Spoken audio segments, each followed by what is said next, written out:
The CEO's laughter cut through the auditorium like a blade, sharp and meant to wound. Ethan Carter stood there in his stained maintenance uniform, 32 years old and invisible to everyone who mattered, while 300 of the country's wealthiest tech executives joined Vanessa Whitmore in mocking the janitor who'd dared to speak. But in exactly 47 minutes, that same woman would stand frozen in front of a screen, staring at an equation that would prove she'd been catastrophically wrong about everything. This is the story of one night that destroyed a billion-dollar company's arrogance and rebuilt it from scratch. A story about the single father nobody respected and the CEO who learned respect too late. Stay with me until the end, hit that like button, and drop a comment with your city so I can see how far this story travels. The overhead lights in Conference Hall 3 had been burning for 11 straight hours, and Ethan Carter could smell the particular kind of exhaustion that came from brilliant people slowly realizing they weren't as brilliant as they'd thought. He pushed his cleaning cart along the back wall, trying to stay invisible. That's what maintenance workers did at Blackstone Technologies. They became part of the architecture, human furniture that the real employees looked through rather than at. The cart's left wheel had been squeaking for 3 months. Ethan had requisitioned a replacement twice. Both requests had been ignored. "We're going in circles," someone said from the center of the room. The voice belonged to Marcus Chen, Blackstone's chief technology officer, a man whose yearly bonus exceeded what Ethan earned in a decade. "Every model we run hits the same wall at integration point 7. Vanessa Whitmore stood at the front of the auditorium, 30 years old and sharp as broken glass. She'd built Blackstone Technologies from a garage startup into a company worth $8 billion in just 6 years. Forbes called her a visionary. TechCrunch called her ruthless. Her own employees called her the Ice Queen when they thought she couldn't hear. She could always hear. "Then we're missing something fundamental," Vanessa said. Her voice carried that particular tone wealthy people used when they were trying to sound patient, but were actually calculating whose career to end first. "The Brisbane transportation system isn't some theoretical exercise. We have actual contracts, actual deadlines, actual investors who will walk if we can't deliver." Ethan emptied a trash can near the back exit. The bin was full of energy drink cans and wadded-up printouts covered in failed equations. He'd been cleaning this building for 4 years. He'd seen a lot of expensive failures disguised as innovation. "Maybe we need to revisit the core architecture," suggested a young engineer whose name Ethan didn't know. The kid looked about 25, fresh out of Stanford or MIT, still idealistic enough to think problems existed to be solved rather than monetized. "We've revisited the architecture 17 times, Marcus said. "The problem isn't the architecture. It's the integration methodology." "The problem is neither of those things," someone else interjected. Ethan had stopped paying attention to who was speaking. He'd learned that in rooms like this, titles mattered more than ideas. A suggestion from a vice president carried more weight than a solution from an analyst, regardless of which one was actually correct. He moved to the front section, working his way down the side aisle with his spray bottle and cloth. The presenters ignored him completely. To them, he wasn't even human, just another piece of equipment, like the projector or the ventilation system. The digital board at the front of the room displayed what looked like a catastrophically complex network diagram. Ethan had seen enough of these presentations to recognize the basic structure. Transportation logistics, probably. System integration protocols, the kind of work that required teams of specialists and budgets that could feed a small country. "What if we partition the neural network differently?" someone suggested. "We tried that in version 12, Marcus replied. "Not like this. What if we—" "It won't work." Ethan wiped down a section of wall near the stage, half listening to the conversation the way you'd listen to rain, present but not engaging. His daughter Emma had a science project due Friday. He needed to help her build a model of the solar system. She wanted to make Saturn's rings out of old CDs, which Ethan thought was clever, but he wasn't sure where to find old CDs anymore. Everything was digital now. "We're approaching this wrong," Vanessa said suddenly. Her heels clicked against the stage floor as she paced. "We keep trying to force the integration points to work with our existing framework. What if the framework itself is the problem?" "The framework is industry standard," someone protested. "Industry standard is why everyone else fails," Vanessa shot back. "We're Blackstone Technologies. We don't follow standards, we set them." Ethan moved closer to the board, squinting at the diagram while he wiped down the edge of the stage. Something about the network structure looked familiar, though he couldn't quite place why. The entire design assumption is wrong, he muttered. He hadn't meant to say it out loud. The room fell silent so quickly, it felt like someone had flipped a switch. 300 people stopped talking, stopped typing, stopped breathing. Every head turned toward the back corner where the janitor stood with a spray bottle in one hand and a cleaning cloth in the other. Vanessa's eyes locked onto him. They were gray, Ethan noticed. Cold gray. Like January steel. "Excuse me?" she said. Ethan felt his face go hot. He'd made a mistake. A massive, career-ending mistake. You didn't speak in rooms like this when you wore a uniform with your first name embroidered on the chest pocket. "I'm sorry," he said quickly. I didn't mean to interrupt." "No, please." Vanessa's smile could have frozen vodka. "Share with us. You clearly have insights that our team of PhD engineers somehow missed." Scattered laughter rippled through the auditorium. Not kind laughter, the ugly kind, the type that needed a target. Ethan set down his spray bottle. His hands were shaking slightly, but he kept his voice steady. "I shouldn't have said anything." "But you did say something." Vanessa walked toward him, her heels echoing in the silence. "You said our design assumption is wrong. That's quite a claim from someone whose job description includes—" "What, exactly? Cleaning toilets?" More laughter, louder this time. "Offices," Ethan said quietly. "I clean offices and maintain the machinery in the lower levels." "Ah, machinery maintenance," Vanessa said, playing to the crowd now. "So that makes you qualified to solve a problem that stumped our entire engineering department." She wasn't yelling. That would have been easier to handle. Instead, her voice carried that casual cruelty that came naturally to people who'd never been powerless, never been invisible, never been the person everyone else looked through. Ethan should have apologized again. Should have picked up his cleaning supplies and walked out. Should have remembered that he had a daughter at home who depended on this job, this income, this carefully maintained invisibility. Instead, he heard himself say, "Yes." The laughter stopped. Vanessa tilted her head slightly, studying him like he was a specimen under glass. "I'm sorry, what?" "Yes," Ethan repeated. "I can solve it." The silence that followed was different from before, heavier. 300 people held their collective breath, waiting to see what would happen when the janitor challenged the queen. "This should be entertaining," Vanessa said finally. She gestured toward the stage. "By all means, show us how it's done." Ethan looked at the digital board, then at the 300 faces staring at him. Every survival instinct he possessed screamed at him to back down, apologize, retreat into the safety of invisibility. But something else screamed louder. He'd spent 4 years watching these people waste millions of dollars on problems he could solve in his sleep. 4 years listening to them congratulate themselves for mediocre solutions while ignoring the fundamental flaws in their assumptions. 4 years being invisible. He was tired of being invisible. Ethan pulled off his work gloves slowly, deliberately. He set them down on the edge of the cleaning cart. Then he walked toward the stage. The crowd parted for him. No one spoke. A few people pulled out their phones, probably to record what they assumed would be the most entertaining failure they'd seen all month. Vanessa handed him the stylus with a smile that didn't reach her eyes. "Please, enlighten us." Ethan stood in front of the massive digital board, staring at the transportation network diagram that had consumed 11 hours of the country's best engineering minds.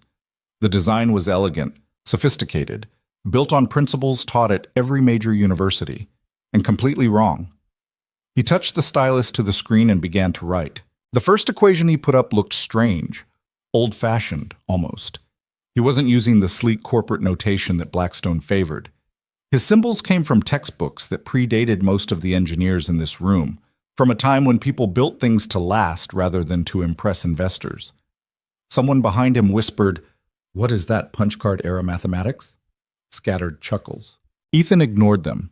He wrote 3 more lines, building the foundation of something the room didn't recognize yet. "Is there a point to this?" Vanessa asked. Her voice had an edge now, impatience replacing amusement. "The integration points aren't failing because of the network architecture," Ethan said, still writing. "They're failing because everyone in this room assumed the load distribution would follow a standard curve. It's a transportation system," Marcus Chen said from somewhere in the audience. Load distribution always follows a standard curve. That's basic network theory. For a closed system, yes, Ethan agreed. He drew a new diagram, his hand moving quickly now. But Brisbane isn't a closed system. It's a live city with variable traffic patterns influenced by— We accounted for traffic variables, someone interrupted. Models 17 through 23 specifically addressed— You accounted for traffic, Ethan said. You didn't account for human behavior patterns that create traffic.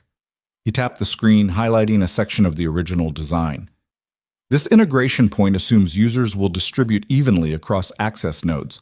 But humans don't distribute evenly. They cluster. They follow patterns. They make irrational choices based on comfort and habit rather than efficiency. A senior engineer near the front leaned forward, squinting at Ethan's work. Her expression had changed from amused to confused to something else entirely. Concerned. The entire model is built on rational actor theory, Ethan continued. But that's not how humans work, especially in transportation. People take the same route every day, even when it's slower, because it feels familiar. They avoid certain stations because of bad lighting, even if those stations are more efficient. This is absurd, Vanessa cut in. We're engineers, not psychologists. That's the problem, Ethan said quietly. He wrote another equation, this one more complex. The symbols looked wrong to the corporate engineers watching, but a few of the older specialists recognized what he was doing. One of them stood up. Is that Nakamura's behavioral distribution theory? The specialist asked. Modified version, Ethan said. Nakamura's work was theoretical. I'm applying it to actual infrastructure. That's impossible, Marcus said. Nakamura's theories were never successfully implemented. The computational requirements alone. Only if you try to map every individual, Ethan interrupted. He drew a new diagram, this one showing clusters rather than individuals. But if you group users by behavioral archetype, the computational load drops by about 70%. The room had gone quiet again, but the quality of the silence had changed. The mockery was gone, replaced by something that looked uncomfortably like attention. Ethan kept writing. He was in it now, fully committed, no turning back. The reason your integration points fail at node 7 is because that's where 3 different behavioral clusters intersect during peak hours. Your system assumes even distribution, so it allocates bandwidth accordingly. But the actual usage pattern creates a spike that's about 40% higher than your model predicts. He pulled up the original diagram and overlaid his behavioral cluster map. The failure points lined up perfectly. Someone in the audience whispered, "Holy shit!" Vanessa's expression had changed. The condescending amusement was gone. She stared at the screen with an intensity that Ethan recognized, the look of someone who just realized they might be wrong. "This is very creative," she said, her voice carefully controlled. "But creativity isn't the same as accuracy. Where's your data? Your validation studies? Your peer-reviewed research?" "I don't have any of that," Ethan admitted. The laughter started to return, softer this time, tentative but growing. "So you're basing this on what exactly?" Vanessa pressed. "Intuition? A hunch?" "Experience," Ethan said. "Experience maintaining air conditioning units," someone called out. More laughter. Louder now. Ethan felt the familiar weight settling over him, the weight of being dismissed, of being invisible, of being the person nobody respected. For a moment, standing under those bright lights with 300 people laughing at him, he almost walked away. Then he thought about Emma. His daughter was 8 years old and brilliant in ways the school system wasn't equipped to recognize. She saw patterns everywhere, in the way leaves fell from trees, in the way people moved through crowds, in the way stories were structured. Last week, she'd explained to him why her favorite cartoon was more mathematically sound than the educational programming her teacher recommended. Emma spent every day in a world that looked through her instead of at her, because she was young and poor, and her insights didn't come wrapped in the right language. Ethan refused to teach her that invisibility was inevitable. He turned away from the screen and faced the audience directly. "I grew up in Detroit," he said. "My father worked for an automotive manufacturer. Not designing cars, installing the robots that assembled them. When I was 12, the plant started having problems with their automated systems. Random failures, no pattern anyone could find. Cost them millions in downtime." The room was quiet. Not the hostile quiet from before. Something different, My father came home one night and told me about it, Ethan continued. He said the engineers kept looking at the robots, trying to find mechanical failures. But he'd noticed something. The failures only happened on specific shifts, with specific crews. He realized the problem wasn't the robots. It was the humans operating them. Different crews had different habits, different ways of interacting with the automation. The robots were fine. The interface between human behavior and machine logic was failing. That's an interesting anecdote, Vanessa said. But they ignored him, Ethan said. Because he was just a technician, not an engineer, didn't have the right credentials, so the failures continued for 6 more months until they finally brought in outside consultants who told them exactly what my father had said on day 1. He gestured at the screen behind him. This is the same problem. You've built a beautiful system based on perfect logic, but you're implementing it in a world full of imperfect humans who don't follow logical patterns. That disconnect is killing you at integration point 7, and it'll kill you at points 9 and 14 too once the system scales up. A woman in the front row raised her hand tentatively. How do you know about points 9 and 14? Because they're the next places where behavioral clusters intersect, Ethan said. You haven't seen the failures yet because you haven't reached that scale. But you will. And when you do, the entire system will cascade. Marcus Chen stood up. He looked angry, but also shaken. Who are you? Really? Ethan almost laughed. I'm exactly who you think I am. I'm the guy who cleans your office and fixes the elevator when it breaks. That's not possible, Marcus said. You're demonstrating knowledge of advanced systems theory, behavioral mathematics, network architecture. I read, Ethan said simply. Reading isn't the same as understanding. No, Ethan agreed. Understanding comes from application. I've spent 4 years maintaining the infrastructure in this building. I've seen how people actually use the systems you design. I've watched your beautiful theoretical models collide with messy reality. He turned back to the screen and started writing again, faster now. You want validation? Fine.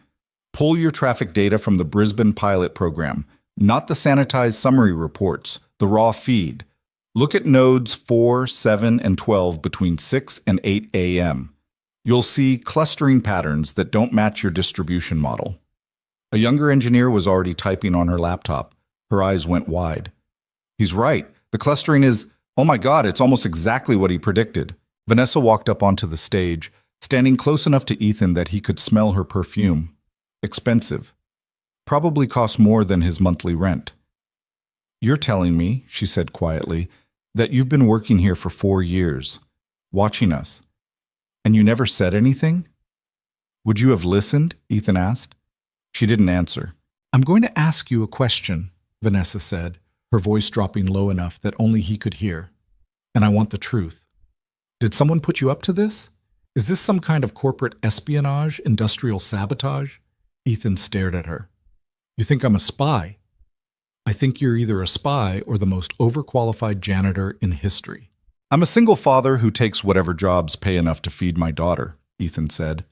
I work nights cleaning offices because the hours let me be home when Emma needs me. I maintain machinery during the day because I'm good at it, and it pays slightly better than cleaning. That's it. That's the grand conspiracy. Something flickered across Vanessa's face. Not quite guilt. Not quite recognition. Something unstable, quickly suppressed. She stepped back and addressed the room. Credentials. I want to know your credentials. I don't have any, Ethan said. College degree? No. Technical certification? No. Where did you learn systems theory? Library books? Online courses? YouTube lectures? The room erupted in murmurs. Someone laughed. Not mockingly this time, but in disbelief. This is insane, Vanessa said. She was pacing now, her composure cracking slightly. You're telling me you taught yourself advanced engineering through, what, free online content? MIT? OpenCourseWare has excellent materials, Ethan said. So does Stanford. Carnegie Mellon has a good series on network theory. I'm partial to Professor Sarah Chen's lectures on behavioral mathematics, though her notation takes some getting used to. A man in the third row stood up. Ethan recognized him. James Rodriguez, one of Blackstone's principal investors. I want to see the rest of it. I'm sorry? Vanessa said. The solution, James clarified. He's identified the problem. I want to see if he can actually solve it. Vanessa's jaw tightened. She was losing control of her own presentation, her own company, her own carefully constructed authority. Ethan could see the calculation happening behind her eyes. How to regain the upper hand. How to reestablish dominance. Fine, she said. Solve it. Show us how a janitor fixes what our engineering department couldn't. The word janitor landed like a slap. She'd meant it that way. Ethan turned back to the board and began to work. For the next 20 minutes, the only sound in the auditorium was the scratch of stylus against screen. Ethan built his solution line by line, equation by equation. He didn't use the elegant corporate notation that Blackstone preferred. His work looked old-fashioned, rough, built from fundamentals rather than fashionable theory. But it was sound. He showed how to map behavioral clusters without requiring massive computational resources. He demonstrated a load-balancing algorithm that accounted for human irrationality. He redesigned the integration points to flex with actual usage patterns rather than fighting them. And then, because something stubborn and maybe self-destructive had taken hold of him, he went further. He showed them how to scale the system beyond Brisbane, how to apply the same principles to any city, any transportation network, any infrastructure project that required machines to interface smoothly with unpredictable human behavior. He gave them a framework worth billions. When he finally set down the stylus, his hand was cramping and his uniform was soaked with sweat. He turned to face the audience. No one spoke. Vanessa stood at the edge of the stage, staring at the screen with an expression Ethan couldn't quite read. Shock, maybe. Or anger. Or the particular look people got when their fundamental assumptions about the world suddenly proved wrong. An older man in the back stood up slowly.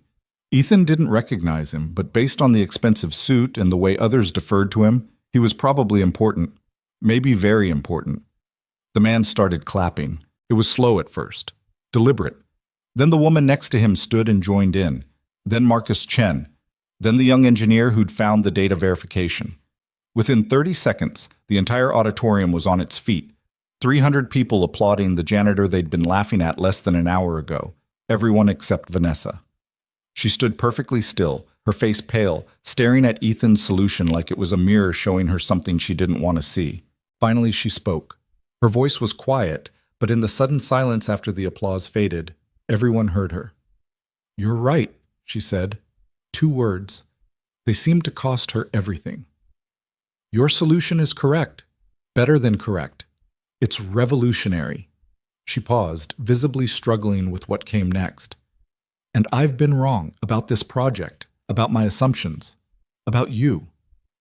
The room was so quiet, Ethan could hear the ventilation system humming. "I owe you an apology," Vanessa continued. "I judged you based on your position rather than your capabilities. I mocked you in front of this entire room because I assumed someone in a maintenance uniform couldn't possibly have valuable insights." She took a breath. "I was wrong. Completely, inexcusably wrong." Ethan waited for the but. There was always a but. "I built this company on the principle of finding the best solutions regardless of where they come from," Vanessa said. "And tonight I forgot that principle completely. I let arrogance and assumptions override my own values." She turned to face him directly. "I'm sorry." The apology sounded genuine. It also sounded like it was physically painful for her to deliver. Ethan nodded slowly. "Okay. We need to discuss next steps," Vanessa said, switching back to business mode like flipping a switch. "This solution needs to be implemented. You need to be compensated appropriately. I need to go home," Ethan interrupted. Vanessa blinked. "What?" "It's almost midnight. My daughter's probably asleep, but I promised I'd be home before she went to bed. I'm already late." "Your daughter can wait another hour," Vanessa said. "We need to—" "No," Ethan said firmly. "She can't." He walked over to his cleaning cart, pulled his gloves back on, and grabbed the handle. The left wheel still squeaked as he pushed it toward the exit. "Wait," Vanessa called out. "We need to talk about compensation, employment terms, integration planning." Ethan paused at the door. "I'll be here tomorrow night, same time I always am. You can find me if you need me." He left the auditorium and headed toward the service elevator, ignoring the whispers that erupted behind him. His phone buzzed as he waited for the elevator. A text from his neighbor, Mrs. Chen, who watched Emma when he worked late. She fell asleep waiting for you. I didn't have the heart to tell her you'd miss bedtime again. See you tomorrow. Ethan stared at the message until the elevator doors opened. He'd just solved a billion-dollar problem and probably changed the trajectory of his entire life. But he'd broken a promise to his daughter. He wasn't sure which one mattered more. The elevator descended into the lower levels where the real machinery lived. The infrastructure that kept buildings like this running while the people in expensive suits took all the credit. Ethan knew these levels better than anyone. He'd spent 4 years down here, maintaining systems, fixing problems, being invisible. Maybe that was about to change. Maybe he didn't want it to. The elevator reached the ground floor. Ethan pushed his cart out into the empty lobby, past the security desk where Martinez was doing a crossword puzzle, past the glass doors that separated Blackstone Technologies from the rest of the world. Outside, the city was dark except for streetlights and the occasional car passing by. Ethan loaded his cleaning supplies into the trunk of his 15-year-old Honda and drove home through empty streets, thinking about equations and integration points and the look on Vanessa Whitmore's face when she'd realized she was wrong. He thought about Emma, asleep in her room with her science project materials spread across the floor. He thought about the squeaky wheel on his cleaning cart that nobody had bothered to fix. He thought about tomorrow, and whether being visible was actually better than being invisible. By the time he pulled into his apartment complex parking lot, he still hadn't decided. The apartment was dark when Ethan got home. Just the glow from the streetlight outside filtering through the thin curtains Emma had picked out at Goodwill. She'd wanted the ones with stars on them. They'd been $4 more than the plain ones, but the look on her face when he said yes had been worth every cent. He set his keys down quietly and checked Emma's room. She was asleep, sprawled across her bed with one arm hanging off the edge. Her science project supplies were exactly where Mrs. Chen's text had said they'd be, scattered across the floor in organized chaos only an 8-year-old could create. Construction paper, markers, a half-finished poster board with the solar system written across the top in her careful handwriting. Ethan picked up the materials and stacked them neatly on her desk. He pulled the blanket up over Emma's shoulders and stood there for a minute, watching her breathe. She looked like her mother. Same dark hair, same small nose. Sometimes it hurt to look at her. Most of the time it was the only thing that kept him going. He left her door cracked open and walked to the kitchen. The refrigerator hummed loudly. It had been humming loudly for 6 months, ever since something in the compressor started failing. He kept meaning to fix it, never found the time. His phone buzzed. Then again. Then continuously, a stream of notifications that lit up the dark kitchen like a strobe light. Ethan pulled it out and stared at the screen.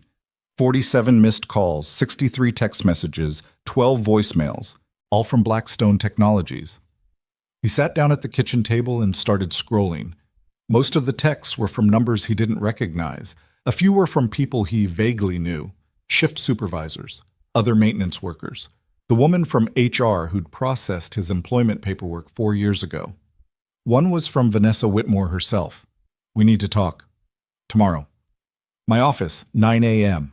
Not a request, a command. Ethan set the phone down and stared at it like it might explode. His shift started at 11 p.m. He was supposed to clean the executive offices on the 14th floor, replace the air filters in the server room, and fix whatever had broken in Conference Hall 7. He wasn't supposed to have meetings in the CEO's office. He wasn't supposed to exist in the CEO's world at all. Another text came through, this one from Marcus Chen. Holy shit, man. Do you have any idea what you did tonight? Call me. Ethan didn't call him. He sat in the dark kitchen listening to the dying refrigerator hum and thinking about the look on Vanessa's face when she'd realized her entire project had been built on a false assumption. Not angry, not embarrassed, something worse, afraid. People like Vanessa Whitmore didn't get afraid. They got even. At 8:30 the next morning, Ethan dropped Emma off at school. She was still half asleep, her backpack dragging on the ground behind her. Dad, she mumbled, you forgot to help with my project. The guilt hit him like a punch. I know, sweetie, I'm sorry. We'll work on it tonight, okay? You said that yesterday. I mean it this time. Emma gave him the look, the one that said she was 8 years old and already learning not to trust promises from adults. She got that look from her mother, too. I love you, Ethan said. Love you too, Emma replied automatically, already walking toward the school entrance where her friend Mia was waiting. Ethan watched until she disappeared inside. Then he drove to Blackstone Technologies, parked in the visitor lot because maintenance workers weren't allowed in the executive garage, and took the elevator to the 14th floor. Vanessa's assistant looked up when he approached the desk. She was young, probably fresh out of college, with the kind of polished appearance that came from having time and money to care about polished appearances. "Can I help you?" she asked. "Ethan Carter, I have a meeting with Ms. Whitmore." The assistant's eyes widened slightly. "Oh, yes, she's—" One moment. She picked up her phone and spoke quietly into it. Ethan couldn't hear what she said, but he heard Vanessa's response clearly enough. "Send him in." The assistant gestured toward the massive double doors behind her desk. "Go ahead."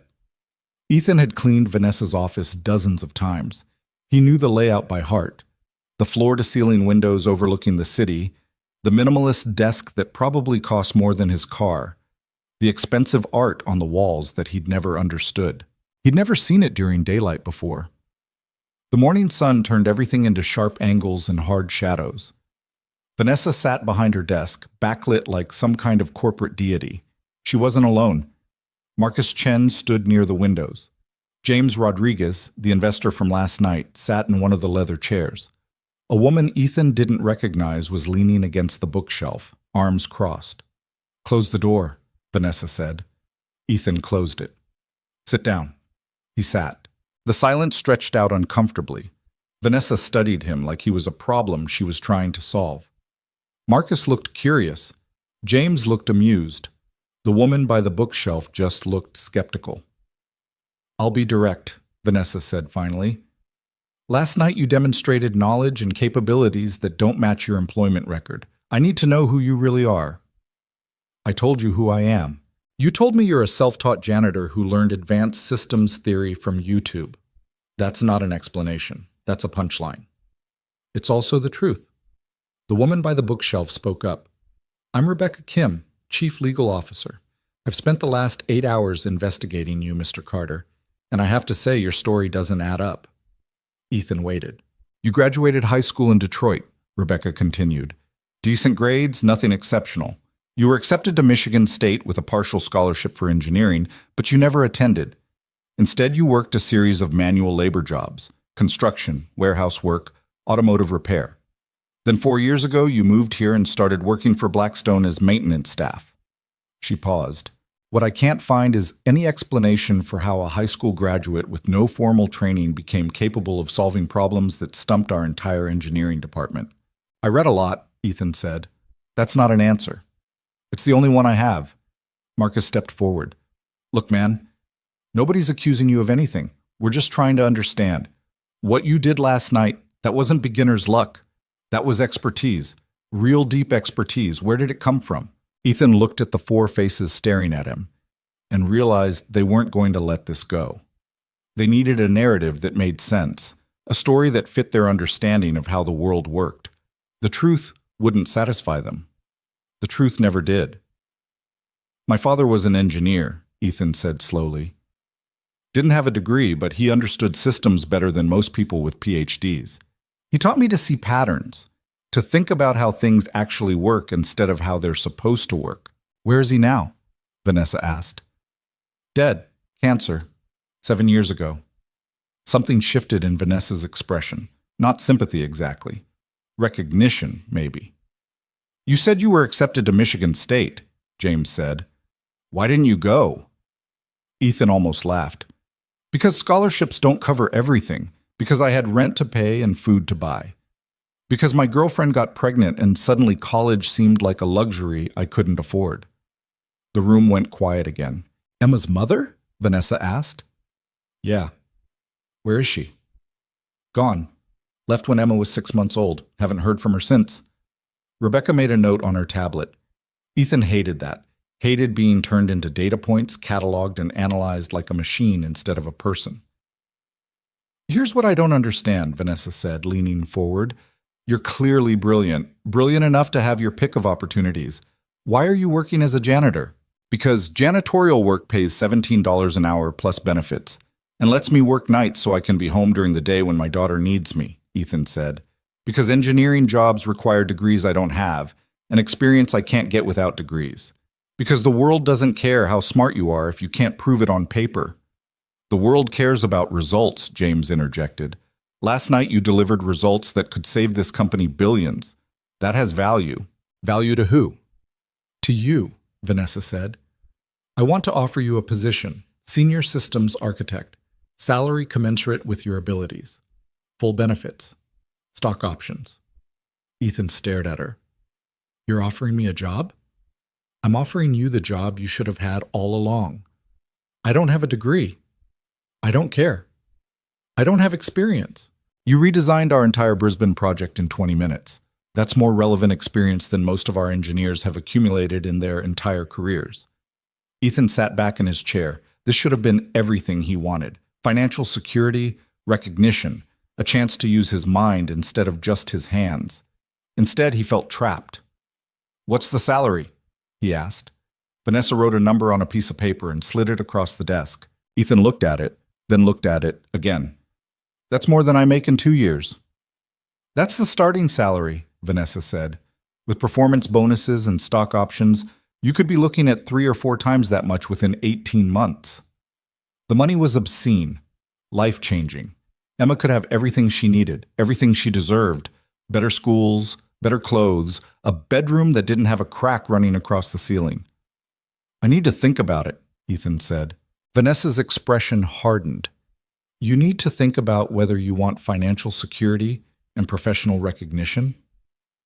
I need to think about whether I want to work for someone who spent an hour last night humiliating me in front of 300 people. The temperature in the room dropped about 20 degrees. Marcus cleared his throat. Rebecca suddenly became very interested in her tablet. James watched with the detached interest of someone observing a car crash. Vanessa stood up slowly. I apologized for that. You apologized because I was right, Ethan said. If I'd been wrong, you would have had security escort me out of the building. That's not fair, isn't it? They stared at each other across the expensive desk. Vanessa's jaw was tight, her hands pressed flat against the polished surface. Ethan could see the calculations happening behind her eyes, how to regain control, how to turn this back into a situation she could manage. You're angry, she said finally. I understand that, but letting anger override good judgment is what you did last night, Ethan interrupted. You let your assumptions override your judgment. Now you're asking me to trust that you won't do it again. I'm asking you to accept an opportunity that could transform your life. You're asking me to trust you. Those aren't the same thing. Vanessa sat back down. When she spoke again, her voice was quieter, controlled. What do you want? I want to know this is real, Ethan said. Not some PR stunt. Not you covering your ass because investors saw what happened last night. I want to know that if I take this job, I'm being hired for my abilities, not because you're afraid of the lawsuit I could file. We're not afraid of lawsuits, Rebecca said automatically. Then I'll file one, Ethan said. Hostile work environment, public humiliation. I'm sure your legal team can imagine the headlines. CEO mocks janitor before he saves company billions. That'll play great on social media. Rebecca's face went pale. James laughed outright. Vanessa didn't react at all. She just kept staring at Ethan with those cold gray eyes. You're not going to file a lawsuit, she said. How do you know? Because you're not that kind of person. If you were, you would have demanded money last night instead of going home to your daughter. She wasn't wrong. Ethan hated that she wasn't wrong. Here's what I think, Vanessa continued. I think you're scared. I think this opportunity terrifies you because it means stepping out of the shadows where you've been hiding for 4 years. I think you're looking for reasons to say no because saying yes means risking failure in front of people who matter. You don't know anything about me. I know you're brilliant and you're wasting it, Vanessa said. I know you're raising a daughter in a 1-bedroom apartment on $17 an hour when you could be giving her so much more. I know you're afraid of being visible because invisible is safe. And I know that fear is going to trap you forever if you let it. The words hit harder than Ethan expected. He wanted to argue, to tell her she was wrong, to walk out of this office and back to the comfortable invisibility of his maintenance job. Instead, he said, I need guarantees. What kind of guarantees? In writing. Employment contract that protects me if this doesn't work out. Education benefits so I can finish my degree. Flexible hours so I can still be there for Emma. And if anyone in this company treats me the way you treated me last night, I walk with 6 months severance. Vanessa glanced at Rebecca. Can we do that? It's unusual, Rebecca said carefully, but not impossible. Then draft it, Vanessa said. She turned back to Ethan. Anything else? Yeah, I want to keep my maintenance job. Everyone in the room stared at him. I'm sorry, what? Marcus said. I want to keep working maintenance, part-time, 2 nights a week. That's insane, Vanessa said. Why would you want to? Because I'm good at it, Ethan said. Because it keeps me grounded. Because the people down in those lower levels actually talk to me like I'm human. And because I don't trust that this is going to last. The honesty seemed to catch Vanessa off guard. She opened her mouth, closed it, then opened it again. Fine, she said, 2 nights a week. But if your maintenance work interferes with your project deadlines, it won't. How can you be sure? Because I've been doing both jobs for 4 years. I can handle it. Vanessa stood and walked to the windows. The morning sun turned her silhouette into something sharp and angular. When she spoke again, her back was still turned. I don't like you, she said. The feeling's mutual, Ethan replied. You're arrogant, difficult. You clearly have authority issues. And you're condescending, controlling, and you treat people like assets instead of human beings. Marcus made a choking sound. Rebecca looked like she wanted to disappear into the floor. James was openly grinning now. Vanessa turned around. This is going to be a disaster. Probably, Ethan agreed. When can you start? I need 2 weeks to transition my maintenance duties, and I need to talk to Emma. Explain what's happening. 2 weeks, Vanessa said. Rebecca will have the contract ready by end of day tomorrow. Read it carefully. We'll negotiate from there. It wasn't quite an agreement. It was more like a temporary truce between 2 people who didn't trust each other but needed each other anyway. Ethan stood. I should go. Wait, Vanessa said. One more thing. The solution you presented last night, I need you to document it. Everything. Your methodology, your calculations, your behavioral mapping. We need it formalized before we can implement it. I'll work on it. I need it in 2 weeks. That's not enough time. Make time, Vanessa said. This is what the job actually is, Ethan. Impossible deadlines, unreasonable demands. Welcome to the executive level. Sounds terrible. It is, Vanessa said. But it pays better than $17 an hour. Ethan left the office and took the elevator down to the maintenance levels. His real shift didn't start for hours, but he needed to be somewhere familiar, somewhere that made sense. The lower levels of Blackstone Technologies were a different world from the polished executive floors. Concrete instead of marble. Fluorescent lights instead of designer fixtures. The smell of machine oil and cleaning chemicals instead of expensive coffee and perfume. Ethan found Rodriguez in the maintenance shop, working on a compressor unit. Heard you caused some excitement last night, Rodriguez said without looking up. News travels fast. You made Vanessa Whitmore apologize in public. That's not news. That's a miracle. Rodriguez set down his wrench. They offering you a promotion? Something like that. You gonna take it? I don't know. Why not? Ethan sat down on a workbench. Because I've been invisible for 4 years. Invisible is safe. The second I step into that world up there, everything changes. Everything's already changed, Rodriguez pointed out. You can't go back to invisible. Not after last night. He wasn't wrong. What would you do? Ethan asked. Rodriguez thought about it. I'd take the money. Give your kid a better life. But I'd also watch my back. People like Vanessa Whitmore don't forgive people for showing them up. She'll smile and offer you the world, then find a way to make you pay for it later. That's cheerful. That's reality. Rodriguez picked up his wrench again. But hell, what do I know? I'm just a maintenance guy. Yeah, Ethan said quietly. Me too. He spent the rest of the day working on machinery that didn't judge him, didn't demand explanations, didn't care about his credentials or his background. By the time his official shift started at 11 p.m., he was exhausted. The executive offices were quiet at night. Most of the floor was empty. Just a few workaholics still at their desks, typing away at problems that probably could have waited until morning. Ethan cleaned Vanessa's office last. He emptied her trash can, full of crumpled papers and an empty bottle of aspirin, wiped down her desk, vacuumed the expensive carpet. There was a folder on her desk labeled Carter E. He didn't open it, didn't need to. He knew what was inside. Background checks, contract drafts, analysis of last night's presentation. His life, reduced to data points. He finished cleaning and pushed his cart toward the elevator.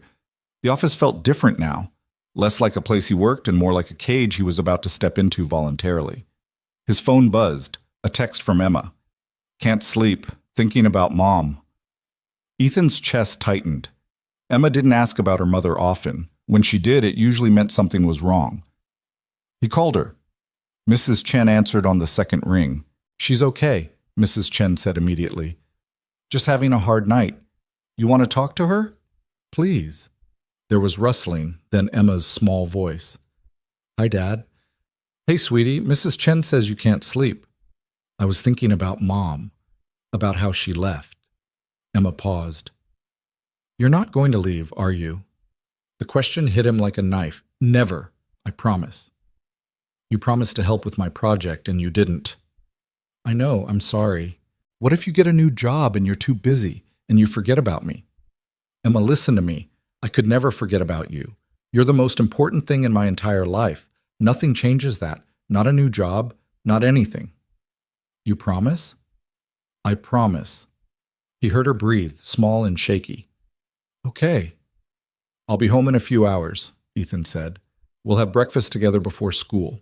And tonight, we're finishing that solar system project. Deal?" "Deal." She hung up. Ethan stood in the empty hallway holding his phone, thinking about promises and the weight they carried. The elevator doors opened. Vanessa stepped out. She stopped when she saw him. "You're still here." "Night shift." "Right." She looked tired.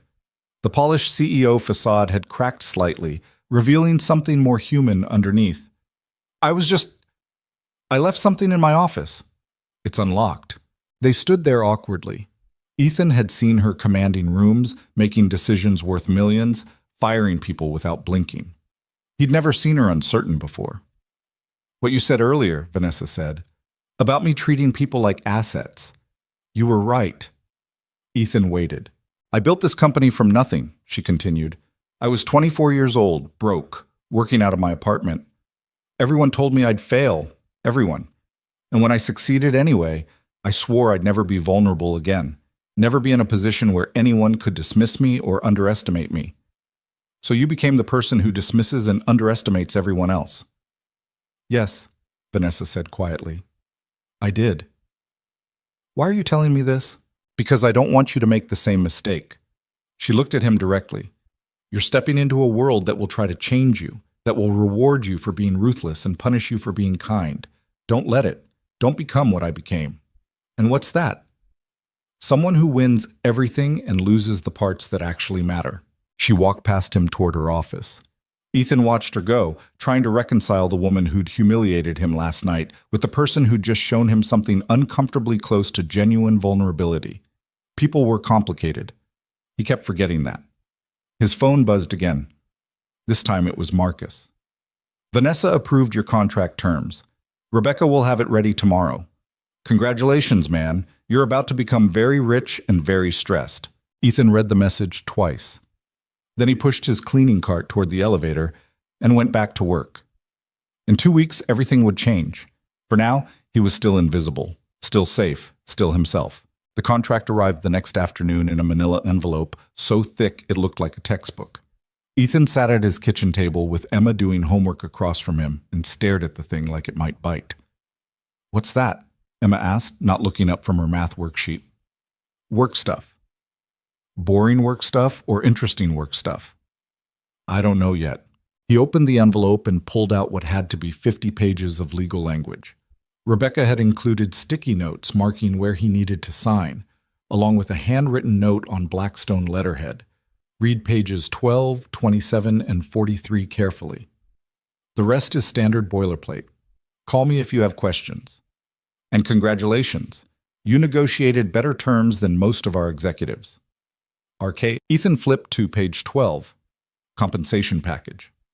The number looked even more obscene in print than it had on Vanessa's notepad. Base salary, performance bonuses, stock options that vested over 4 years, education benefits up to $50,000 annually, health insurance that actually covered things. Page 27 covered termination clauses. If Blackstone let him go without cause within the first 2 years, he walked away with 6 months' salary. If anyone in the company created a hostile work environment that he could document, same deal. Rebecca had actually written that into the contract. Page 43 detailed his dual-role arrangement. Senior systems architect, 40 hours per week, with the option to maintain part-time maintenance work up to 16 hours per week, as long as it didn't interfere with project deadlines. It was everything he'd asked for, which made him more nervous, not less. "Dad, you're making your worried face," Emma said. "I'm not worried.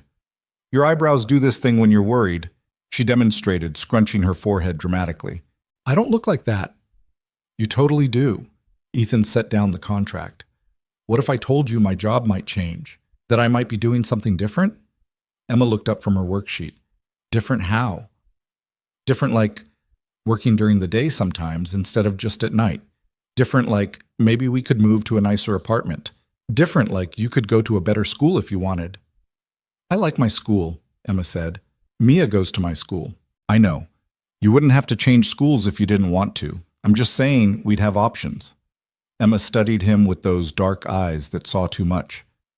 "Is this about money?" "Kind of." "Are we poor?" The question caught him off guard. "Why would you think that?" "Because Mia's mom drives a new car and we have the one with the rust spot. And because you always look at prices before you buy things at the store. And because our apartment is smaller than hers." Ethan felt something twist in his chest. "We're not poor, sweetie. We just have to be careful with money." "But we'd be less careful if you took the new job?" "Yeah." Emma thought about this for a minute. "Would you be happier?" "I don't know." "Then why do it?" It was such a simple question, such an 8-year-old question. And Ethan didn't have a good answer. "Because I want to give you things," he said finally. "Better things. Things you deserve." "I don't need better things," Emma said. "I need you to help with my science project like you promised." She went back to her math worksheet like the conversation was over. Ethan sat there holding a contract worth more money than he'd ever imagined having and feeling like he'd just failed some kind of test. That evening, they worked on the solar system project together. Emma had decided Saturn's rings should be made from old CDs. She'd been right about that.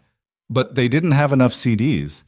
Ethan ended up driving to 3 different thrift stores before finding a box of them for $2.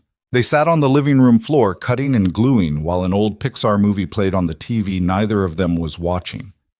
Emma narrated facts about each planet as she painted them. Jupiter's red spot was actually a storm bigger than Earth. Venus rotated backwards. Neptune had winds faster than the speed of sound. "How do you know all this?" Ethan asked. "Library books and YouTube." Ethan smiled. "Where'd you learn to do research?" "From you, obviously." Obviously. By the time they finished, it was past Emma's bedtime and the project looked amazing. Not perfect. The CDs were slightly crooked and some of the paint had bled, but amazing in the way kid projects should be, full of effort and enthusiasm and personality. "It's perfect," Emma declared. "It really is," Ethan agreed. She looked at him seriously. "Are you going to take the job?" "Probably." "Even though you don't know if it'll make you happy?" "Yeah." "That's dumb." "I know." Emma hugged him goodnight and went to brush her teeth. Ethan cleaned up the craft supplies, carefully boxed up the solar system, and sat on the couch staring at the contract he'd left on the coffee table. His phone rang. Vanessa. "It's almost 10 p.m., Ethan said when he answered. "I'm aware." "Did you read the contract?" "Most of it." "And?" "And it's either extremely generous or a very elaborate trap." "Can it be both?" Vanessa said. He could hear the slight amusement in her voice. "I need your answer by Monday. The Brisbane project can't wait any longer." "That's 3 days away." "I'm aware of that too. Can you do it or not?" Ethan looked at the solar system project sitting on his coffee table, at the rust spot on his car keys, at the crack in the ceiling he'd been meaning to fix for 2 years. "Yeah," he said. "I can do it." "Good. Monday morning, 9 a.m. Wear something that isn't a maintenance uniform. She hung up before he could respond. Ethan spent Saturday morning at Goodwill buying clothes that might pass for business casual. He settled on 2 pairs of khakis, 3 button-down shirts, and a blazer that almost fit. The total came to $43. The woman at the register gave him a discount because one of the shirts had a small stain on the cuff. Sunday, he took Emma to the park. She wanted to practice for her school's field day, specifically the 3-legged race, which required a partner. They tied their legs together with an old scarf and tried to run. They fell over immediately. "We're terrible at this," Emma laughed. "Absolutely terrible," Ethan agreed. They tried again and again. By the 10th attempt, they'd managed 5 whole steps before collapsing into the grass. "Maybe I should find a different partner," Emma said. Probably smart. But that wouldn't be as fun. They lay in the grass, looking up at the sky. A plane passed overhead, drawing a white line across the blue. "Dad?" "Yeah? Are you scared about your new job?" Ethan thought about lying, decided against it. "Terrified." "Why?" "Because I don't know if I'm good enough. Because I might fail. Because everything might fall apart." "But you might be great at it too," Emma pointed out. "Maybe. You solved that big problem at work, right? The one you told me about?" "I did." "Then you're probably good enough." She sat up, pulling grass out of her hair. "And if you're not, you'll figure it out. That's what you always tell me when I'm worried about stuff." "When did you get so smart?" "I've always been smart. You just don't listen." Monday morning arrived too fast. Ethan dropped Emma at school, drove to Blackstone Technologies, and sat in the parking lot for 10 minutes trying to convince himself to go inside. The Goodwill blazer felt wrong. The khakis felt wrong. Everything felt wrong. He went inside anyway. The 14th floor looked different during business hours, full of people in expensive suits moving with purpose, their shoes clicking against marble floors. Everyone looked important. Everyone looked like they belonged. Ethan felt like an imposter in borrowed clothes. Vanessa's assistant, he still didn't know her name, smiled when she saw him. "Mr. Carter, Miss Whitmore is expecting you." The double doors to Vanessa's office were open. She stood at her desk reviewing something on her tablet, wearing a charcoal suit that probably cost more than his entire wardrobe. She looked up when he entered. "You're early." "Habit." "Good habit." She set down the tablet. "Rebecca has your onboarding materials. HR wants 2 hours with you for paperwork. Marcus is setting up your workspace. You'll be in the Systems Architecture Department, West Wing, Office 1407. "I get an office?" "You're a senior architect now. Of course you get an office." Vanessa paused. "Is that going to be a problem?" "No, I've never had an office before."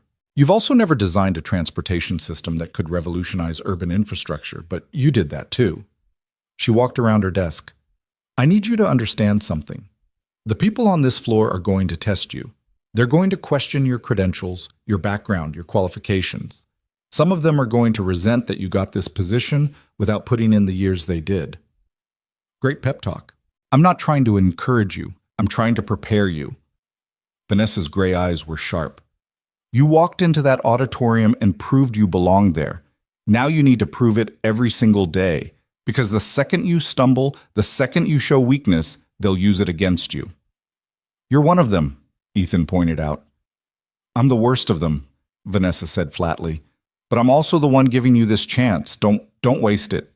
Marcus appeared in the doorway. "Ready for the tour?" Ethan followed him out of Vanessa's office and down a series of hallways that all looked identical. Glass walls, minimalist furniture, everything in shades of white and gray. "This is the Systems Architecture Department," Marcus said, gesturing at a large open area filled with workstations. About 30 people were scattered around, some at computers, others clustered around whiteboards covered in equations. They all stopped and stared when Marcus walked in with Ethan. "Everyone, this is Ethan Carter. He's joining us as a senior architect working on the Brisbane project." Marcus's voice carried authority. "He's the one who solved the integration problem last week. Some of you were there." The stares intensified. A few people nodded. Most just looked skeptical. A woman near the back raised her hand. "What's your background?" "Self-taught," Ethan said. "What university?" "None." "Previous companies?" None. The room erupted in whispers. Marcus held up a hand. Credentials don't matter. Results do. Ethan's results speak for themselves. With all due respect, the woman said, credentials exist for a reason. How do we know he can replicate his success? How do we know it wasn't just luck? You don't, Ethan said. You'll have to wait and see. The honesty seemed to catch her off guard. Marcus showed him to office 1407. It was small, barely bigger than a closet, but it had a desk, a computer, and a window overlooking the city. Ethan's name was already on the door. It's not much, Marcus said, but it's yours. Ethan set down his bag and looked around. The office smelled like fresh paint and possibility. It's perfect. Liar. Marcus grinned, but I appreciate the enthusiasm. Listen, I'm going to be straight with you. Half the department thinks you're a fraud. The other half thinks you're a threat. Nobody thinks you belong here. Encouraging. I'm not trying to encourage you. I'm trying to prepare you. Marcus leaned against the door frame. You're going to have to prove yourself every day, and some days you're going to fail. That's okay. Failing is how you learn. But you can't let the failures define you. Did Vanessa tell you to say that? Vanessa told me to make sure you didn't quit in the first week. I'm telling you to make sure you don't let these people break you. Marcus straightened up. You've got a team meeting in 20 minutes. Conference room B. Don't be late. He left. Ethan sat at his new desk and tried to process everything. A week ago, he'd been invisible. Now he had an office with his name on the door and a salary that still didn't feel real. The computer on his desk was newer than any technology he'd ever owned. He logged in using the credentials Marcus had given him and stared at the desktop background, Blackstone Technologies logo, sleek and corporate. His old maintenance supervisor had sent him a text that morning. Heard you sold out. Good for you, man. Don't forget where you came from. Ethan wasn't sure if it was meant as encouragement or accusation. The team meeting was worse than he'd anticipated. 12 people crammed into a conference room, all staring at him like he was a zoo animal. The woman who'd questioned his credentials, her name was Dr. Sarah Mitchell, led the meeting. We need to finalize the Brisbane integration protocols by end of month, she said, pulling up a presentation. The client is getting nervous. We can't afford any more delays. What's the current status? Someone asked. Stalled. We've implemented Carter's behavioral mapping framework, but we're hitting issues with the computational load.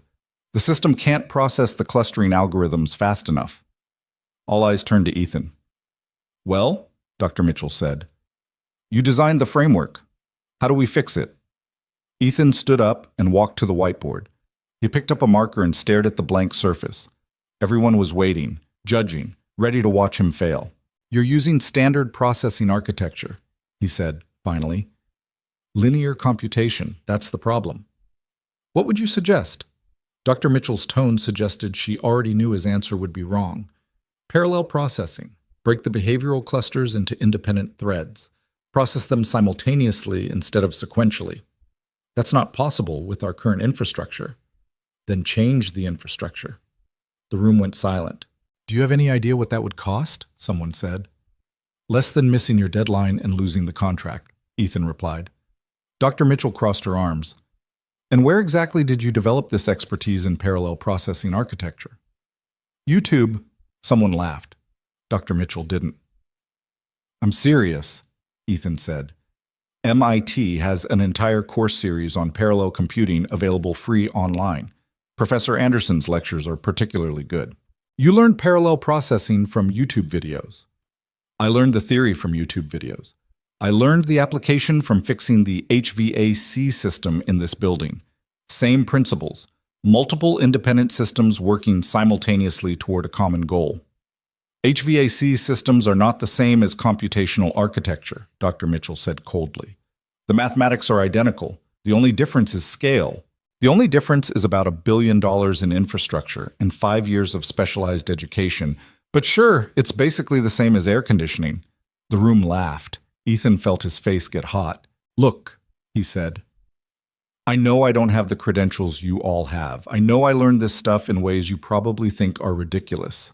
But I also know I'm right about the parallel processing. You can either implement it or keep hitting the same wall you've been hitting for 3 months. Your choice. He sat down. The meeting continued around him, but Ethan barely heard it. He'd made an enemy, probably several enemies.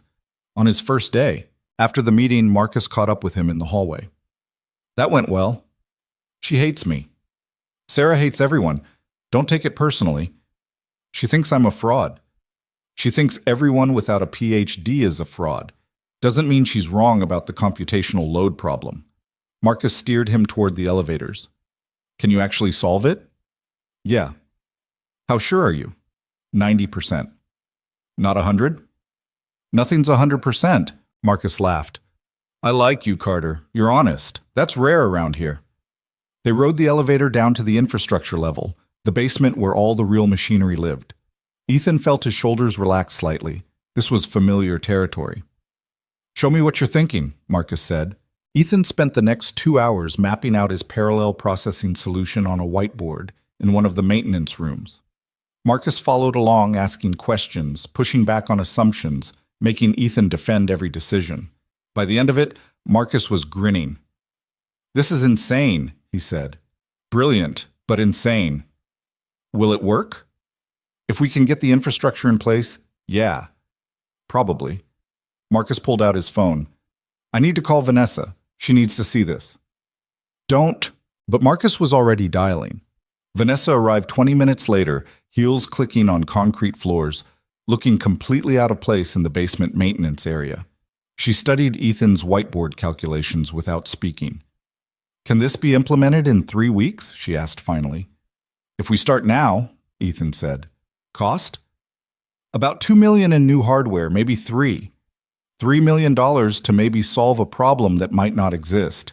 The problem exists, Ethan said, and this will solve it. Vanessa stared at the whiteboard. At him. Back at the whiteboard. Do it, she said. But if this fails, it's on you. I know. I mean it. I'm giving you $3 million in 3 weeks based on calculations you did in a basement.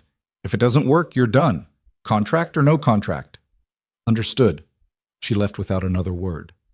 Marcus whistled low. Well, you're either about to become a legend or a cautionary tale, he said. No pressure.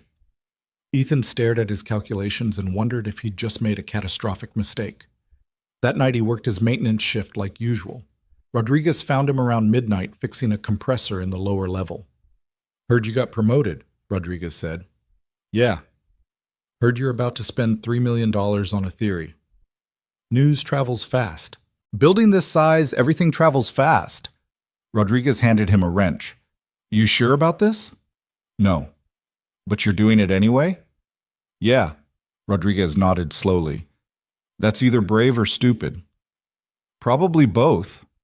They worked in silence for a while, the comfortable kind of silence that came from two people who understood machinery better than people. You know what's funny? Rodriguez said eventually. A week ago, you were invisible. Now the whole company's watching you, waiting to see if you fail. I'm aware. How's that feel? Ethan thought about it. Terrible. Yeah, Rodriguez said. I bet. Ethan got home at 3 a.m. and found Emma asleep on the couch with her science project on the coffee table. There was a note next to it in her handwriting. I got an A. The teacher said the CD rings were creative. Thanks for helping. Love, Emma. He carried her to bed and stood in her doorway watching her sleep, thinking about parallel processing and impossible deadlines and the weight of $3 million riding on calculations he'd done in a basement. Thinking about the difference between being invisible and being seen. Thinking that maybe Rodriguez was right. Maybe you couldn't go back once you'd been visible, even if invisible had been safer. His phone buzzed. A text from Vanessa. I'm betting on you. Don't make me regret it. Ethan stared at the message for a long time before turning off his phone and trying to sleep. He dreamed about falling and couldn't tell if he was falling up or down. The hardware arrived on day 3. 18 pallets of processors, servers, and networking equipment that cost more than Ethan had earned in his entire working life. The delivery crew stacked them in the infrastructure basement while Ethan signed forms with hands that wouldn't stop shaking. You good? The delivery supervisor asked. Yeah, Ethan lied. He wasn't good. He was 3 days into a 3-week deadline with equipment he'd only read about in technical manuals and a department full of people waiting for him to fail. Dr. Sarah Mitchell had started a betting pool on when exactly he'd crash and burn. Marcus had shown him the spreadsheet. 18 people had put money down. The average guess was day 12. Ethan spent the next 72 hours living in the basement. He slept on a cot Marcus had dragged down from storage. Ate vending machine food. Only went home to see Emma for a few hours each evening before returning to the maze of cables and processors that had become his entire world. Emma noticed. Of course she noticed. "You look tired," she said on day 6, watching him push food around his plate without eating it. "I'm okay." "You said that yesterday, and the day before." "I mean it this time." Emma gave him that look again, the one that said she was 8 years old and already knew when adults were lying. "Mrs. Chen says you're working too hard. Mrs. Chen talks too much. She says you're going to make yourself sick." Ethan set down his fork. "I'm fine, sweetie, I promise." "That's what Mom said before she left." The words hit like a slap. Emma went back to her homework like she hadn't just detonated a bomb in the middle of their kitchen. "Emma, I'm just saying you don't look fine. You look like you're scared." "I'm not scared. Your eyebrows are doing the thing." Ethan touched his forehead automatically. Emma was right. His eyebrows were definitely doing the thing. "Okay," he admitted. "Maybe I'm a little scared." "Of what?" "Of failing. Of letting people down. Of proving that everyone who thinks I don't belong was right all along." Emma thought about this while she worked on her math problems. "What would happen if you failed?" "I'd probably lose my job." "Then what?" "Then we'd go back to how things were before." "That doesn't sound so bad," Emma said. "Before was okay. We were happy before." Were they? Ethan tried to remember what happy had felt like before that night in the auditorium, before impossible deadlines and $3 million in hardware, before everyone was watching him. He couldn't quite recall. "I should get back to work," he said. "You just got home." "I know, but the deadline is more important than helping with my homework?" Ethan froze halfway out of his chair. Emma wasn't looking at him. She was staring at her math worksheet with an intensity that meant she was trying very hard not to cry. He sat back down. "What are you working on?" "Long division." "Show me." They spent the next hour on math problems. Emma got frustrated with remainders. Ethan got frustrated with his phone buzzing every 30 seconds. Marcus with updates, Dr. Mitchell with complaints, Vanessa with questions he didn't have answers to yet. He turned the phone off. "Better?" Emma asked. "Much better." By the time Emma went to bed, Ethan had missed 2 meetings and ignored 17 messages. He drove back to Blackstone expecting to find his office cleaned out and his access badge deactivated. Instead, he found Marcus in the basement surrounded by processors, manually configuring hardware at 2 in the morning. "You're supposed to be in meetings," Marcus said without looking up. "I was helping my daughter with homework." "Sarah's losing her mind. Says you're unprofessional, unreliable." "What do you say?" Marcus finally looked at him. "I say you've got your priorities straight. This job will eat your whole life if you let it." He gestured at the equipment. "I started on port configuration. Figured you could use the help." "You don't have to." "I know I don't have to. I want to. This solution is brilliant, and I want to see if it actually works." Marcus handed him a laptop. "Besides, Sarah's betting pool has me down for day 9. I've got money riding on you lasting longer than that." They worked through the night. By dawn, they had 12 processors configured and networked. By the end of the week, they had 30. The system was starting to take shape. Not perfect, not pretty, but functional. Dr. Mitchell appeared in the basement on day 10. She stood at the bottom of the stairs, watching them work, arms crossed, expression unreadable. "It's not going to work," she said finally. Ethan didn't look up from the server rack he was configuring. "You keep saying that. Because it's true. You're trying to force parallel processing onto an infrastructure that wasn't designed for it. The latency issues alone are being handled by the load balancing protocols Marcus built, which are untested. Everything's untested until you test it." Sarah walked closer, studying their work. "You're $3 million into an experiment based on YouTube videos and HVAC repair experience. Do you understand how insane that sounds?" "Yeah," Ethan said. "I do." "And you're not even worried?" "I'm terrified, but I'm doing it anyway." Something flickered across Sarah's face. Not quite respect. Not quite sympathy. Something complicated that disappeared quickly. I have a PhD from Stanford, she said quietly. 10 years of experience, published research, and I couldn't solve this problem. You show up with no credentials and no experience, and somehow you're the one Vanessa bets $3 million on. That bothers you. Of course it bothers me. It makes everything I've worked for seem meaningless. Ethan stopped working and turned to face her. Or maybe it means the way we measure expertise is broken. Maybe it means credentials aren't the same as capability. Easy for you to say. You're the one getting rewarded for not having them. I'm not being rewarded. I'm being tested. There's a difference. Sarah stared at him for a long moment. I hope you fail, she said. Not because I dislike you. Because if you succeed, it means I wasted 10 years of my life on education that didn't matter. She left before Ethan could respond. That was rough, Marcus said. Yeah. She's not wrong, though. If this works, it does kind of prove that the traditional path isn't the only way. Or it proves that different problems need different approaches, Ethan said. Her research is valuable. My experience is valuable. They're just valuable in different ways. You should tell her that. I don't think she wants to hear it from me. By day 15, they were behind schedule. The system was running, but the processing speeds weren't where they needed to be. Ethan spent 16 hours straight debugging code, trying to find the bottleneck. Marcus brought him coffee and sandwiches and didn't complain when Ethan forgot to eat them. At hour 17, Vanessa appeared. How bad is it? She asked. We're at 70% efficiency, need to hit 95. Can you get there? I don't know. Vanessa sat down on a server crate. She looked tired. Ethan had never seen her look tired before. The investors are getting nervous, she said. James called me 3 times today, wants to know if we're going to make the deadline. What did you tell him? That we would, but I'm not sure I believe it anymore. Ethan set down his laptop. Why did you really give me this job? Because you solved an impossible problem. That's not why.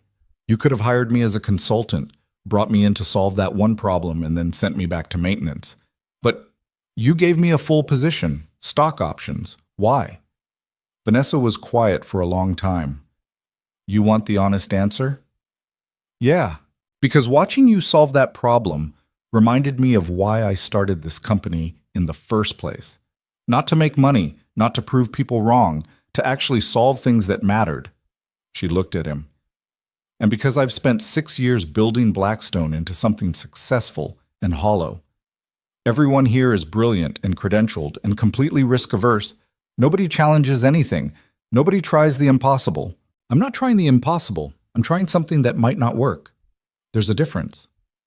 To everyone else in this building, those are the same thing. Vanessa stood up. If this fails, I'm not firing you. The contract says, I don't care what the contract says.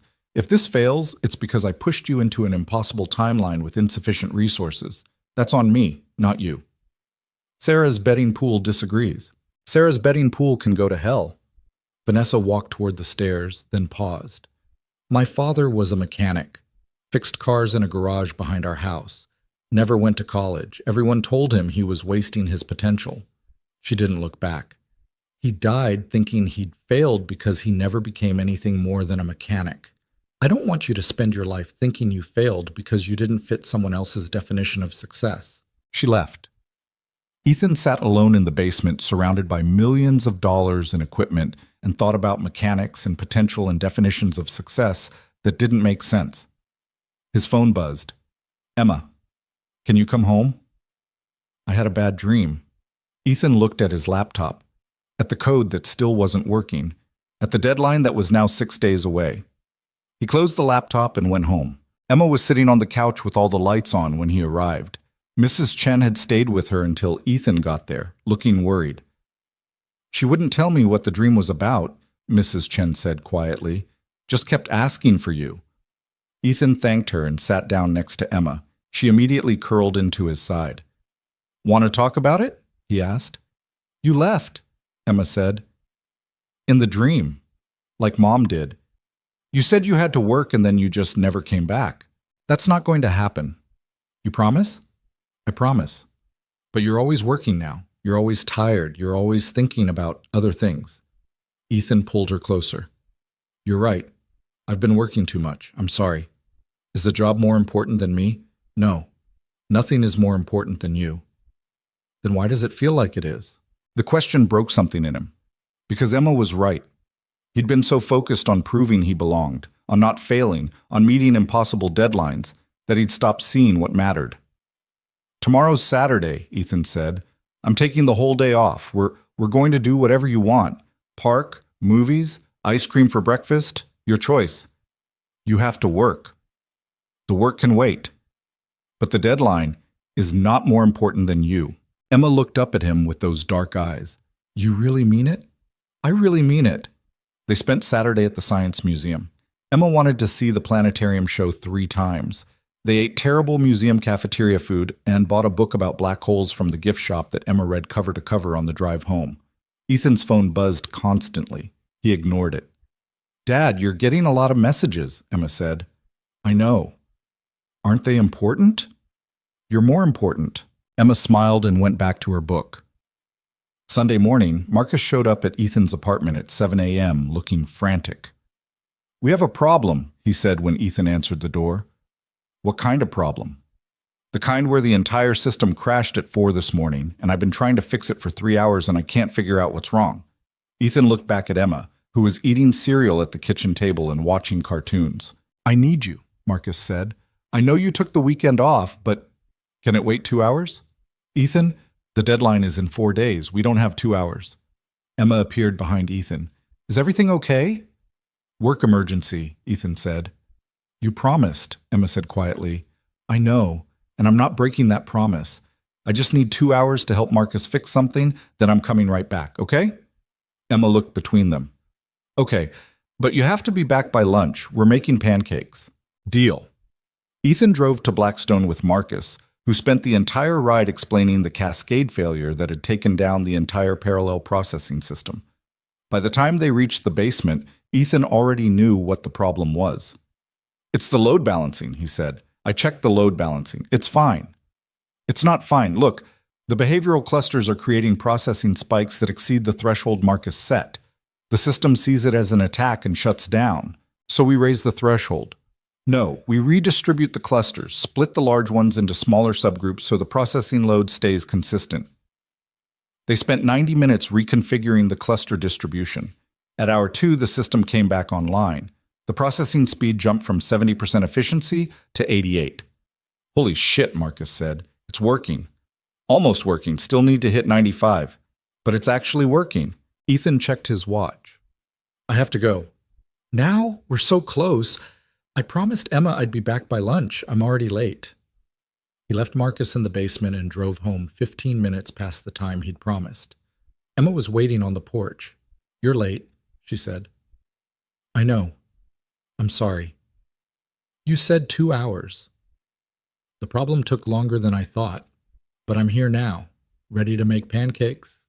They made pancakes. Terrible pancakes that were burnt on the outside and raw in the middle, but Emma didn't care. She covered hers in syrup and declared them perfect. Ethan's phone buzzed. Vanessa. Marcus says you fixed it. How close are we? He typed back with one hand while flipping pancakes with the other. 88% efficiency. Need 95%. We'll hit it by Wednesday. You sure? No. But I'll do it anyway.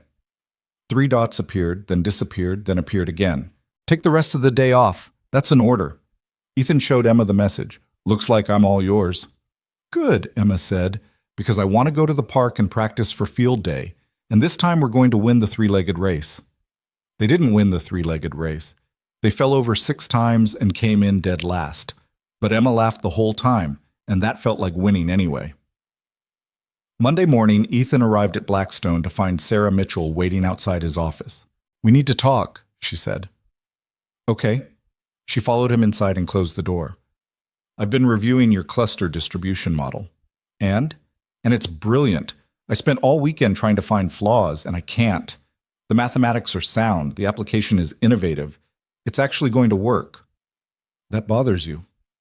Terrifies me, Sarah admitted, because it means everything I thought I knew about how problems get solved is wrong. It just means there's more than one way to solve things. I said some unfair things to you, Sarah said, about YouTube and HVAC repair. I was being condescending because I was threatened. I know. That doesn't make it okay. No, but I understand it. Sarah sat down in the chair across from his desk. Can I ask you something? Off the record? Sure. Do you ever feel like a fraud? Like any second someone's going to realize you don't actually know what you're doing? Every single day. Really? Really. I wake up every morning convinced this is the day it all falls apart. How do you deal with that? I don't, Ethan said honestly. I just keep working and hope I figure it out before anyone notices. Sarah laughed. It was the first time Ethan had heard her laugh.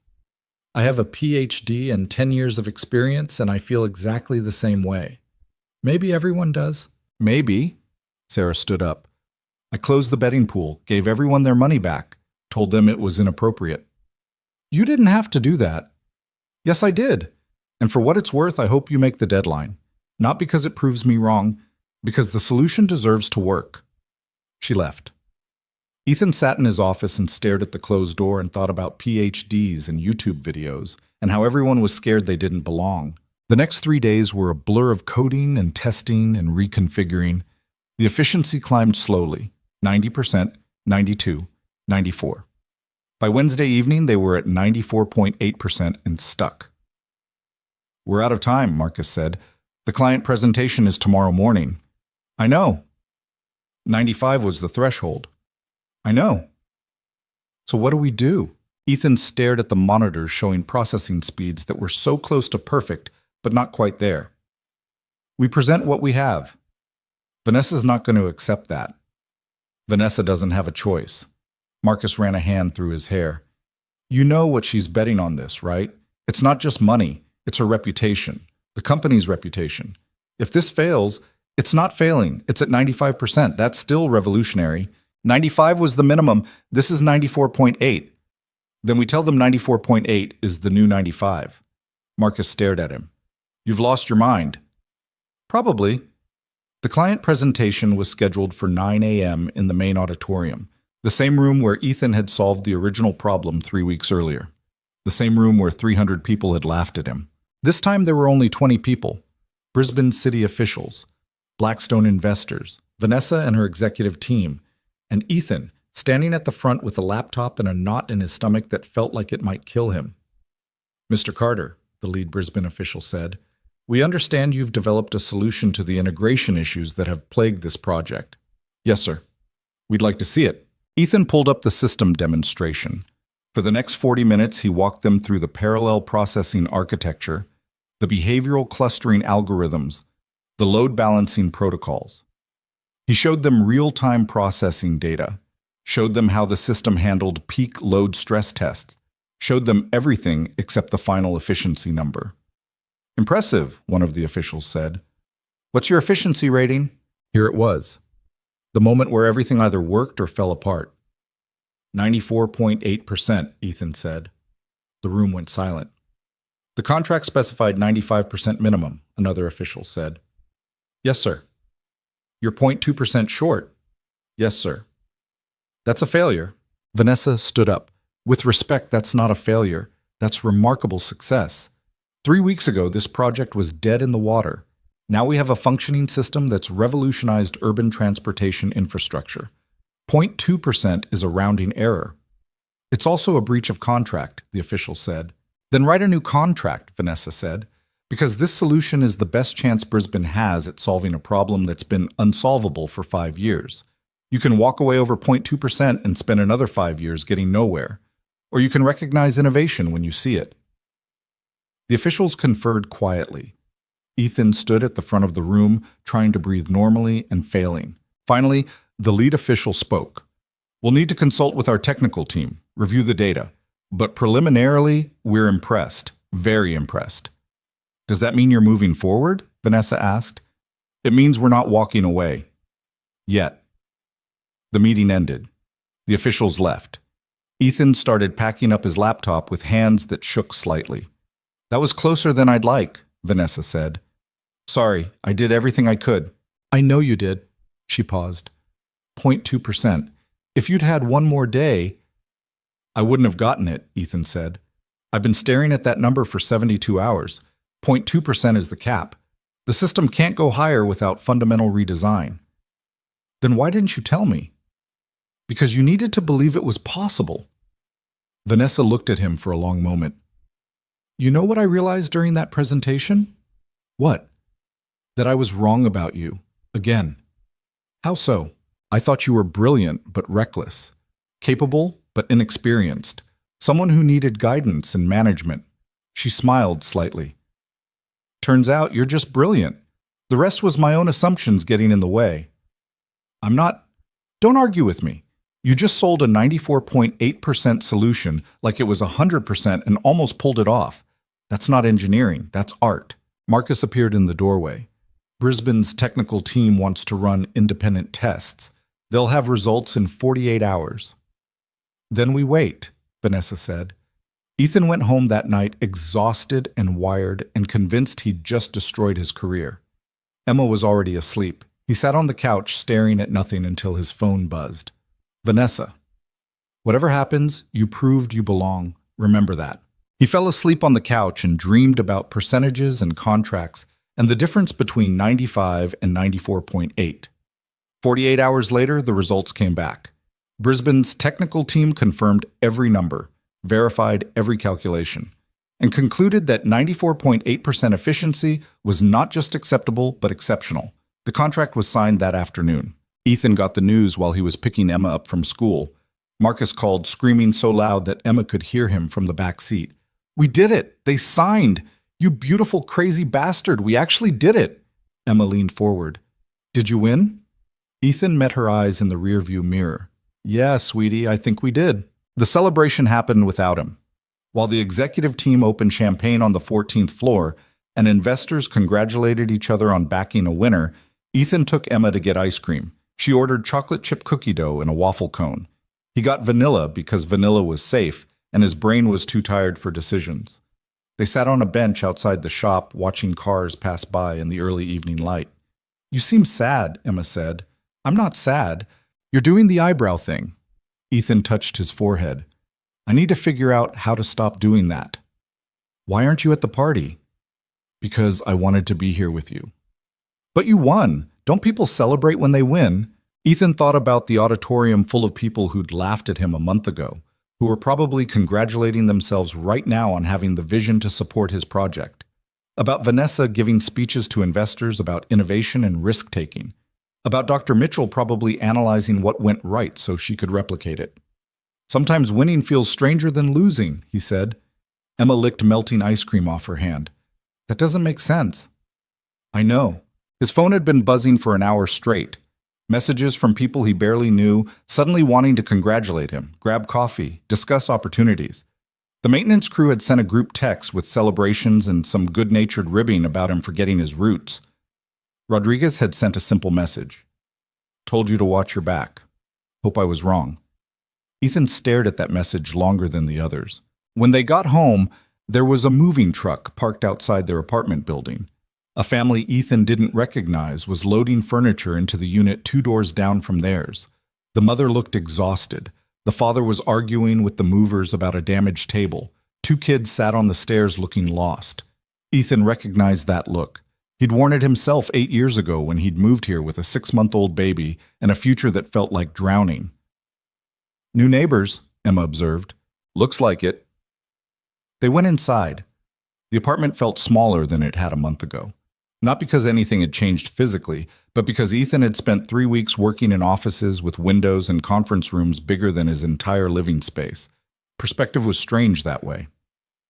Emma went to her room to work on homework. Ethan sat at the kitchen table and finally opened his laptop to check his email. 347 unread messages. He closed the laptop. The celebration moved to a high-end restaurant downtown. Ethan knew this because Marcus texted him the address 4 times along with increasingly desperate pleas to show up. Vanessa sent a single message. Your absence is noted and frankly rude. Get here. Ethan texted back. Taking my daughter to the movies. We'll celebrate later. 3 dots appeared immediately, then disappeared, then appeared again.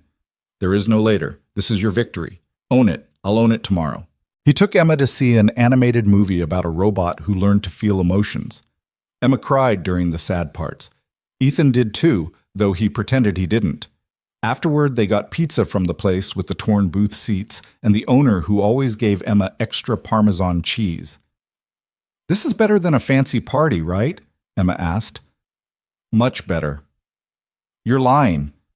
"A little bit," Ethan admitted, "but I'd rather be here anyway." "Why?" "Because parties are about impressing people. This is about being with you, and you're the only person I actually care about impressing."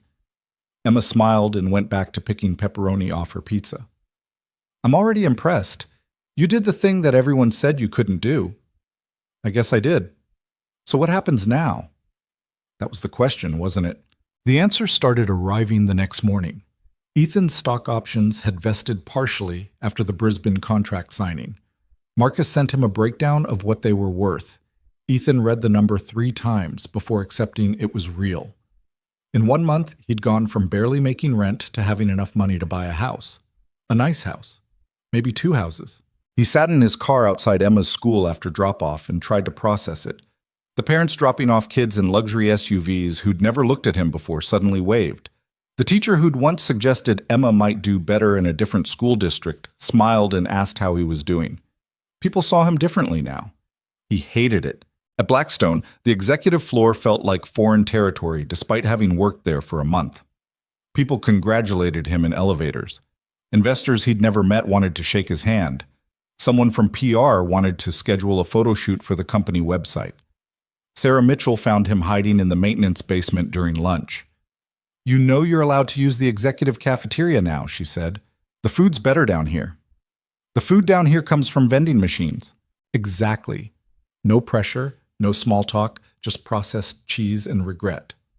Sarah sat down on a workbench next to him. "You're not enjoying this. Is it that obvious? You solved an impossible problem, secured a multi-billion-dollar contract, and you're eating lunch alone in a basement. So yeah, kind of obvious." Ethan unwrapped a sandwich that had probably been in the vending machine since before he started working at Blackstone. "I thought winning would feel different." "How so?" "I don't know. More satisfying? Less complicated?"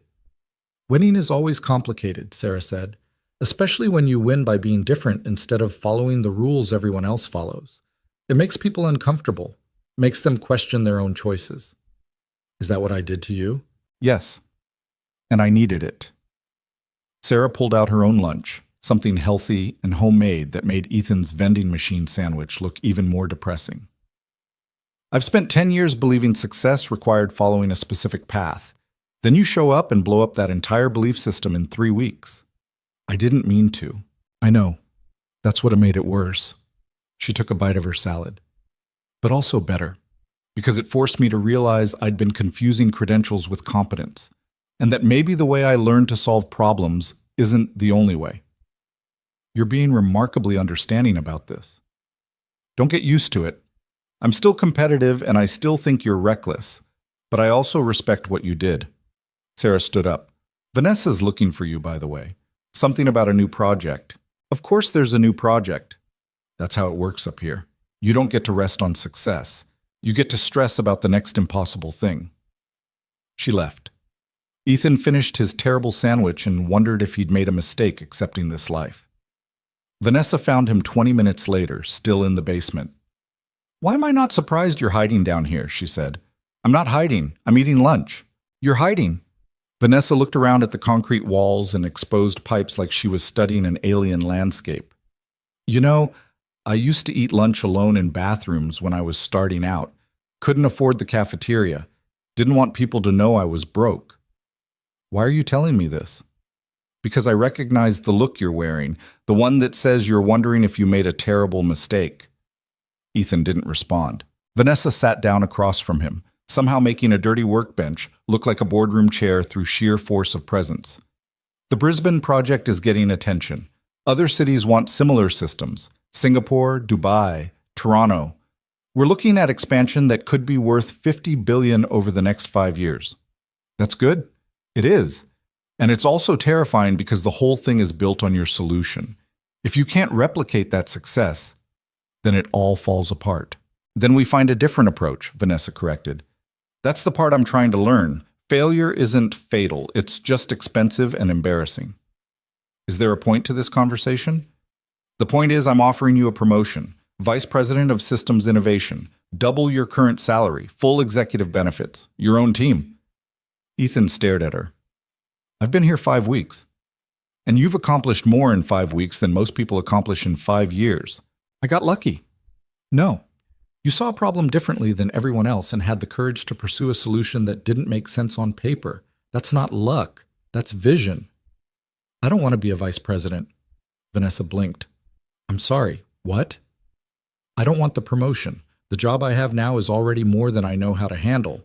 Adding executive responsibility on top of that, I'd fail. Spectacularly. You don't know that. Yeah, I do. Because I'm good at solving problems, not managing people. I'm good at seeing patterns, not navigating corporate politics. Give the VP position to someone who actually wants it. Someone who went to business school and understands how executive leadership works. Like Sarah? She'd be better at it than me. Vanessa was quiet for a long moment. You know what makes you different from every other person I've offered a promotion to? What? You're the first one to turn it down. She stood up. Fine. No VP position, but I need you to lead the expansion projects. Your own terms, your own team, your own schedule, just you doing what you do best. Which is what exactly? Solving impossible problems while everyone bets against you. Vanessa walked toward the stairs, then paused. And for what it's worth, I think you'd be a better VP than you believe. But I respect your choice. After she left, Rodriguez appeared from the machine shop. Overhead that whole conversation, he said. You were eavesdropping. These walls are thin, sound carries. Rodriguez picked up a wrench and examined it like it held the secrets of the universe. You really turned down a VP position? Yeah. You're an idiot. Probably. Why'd you do it? Because I know my limits, and I know what happens when you push past them because someone tells you should. Rodriguez nodded slowly. Your dad teach you that? He taught me a lot of things. That was one of them. He'd be proud of you, you know, what you did with Brisbane.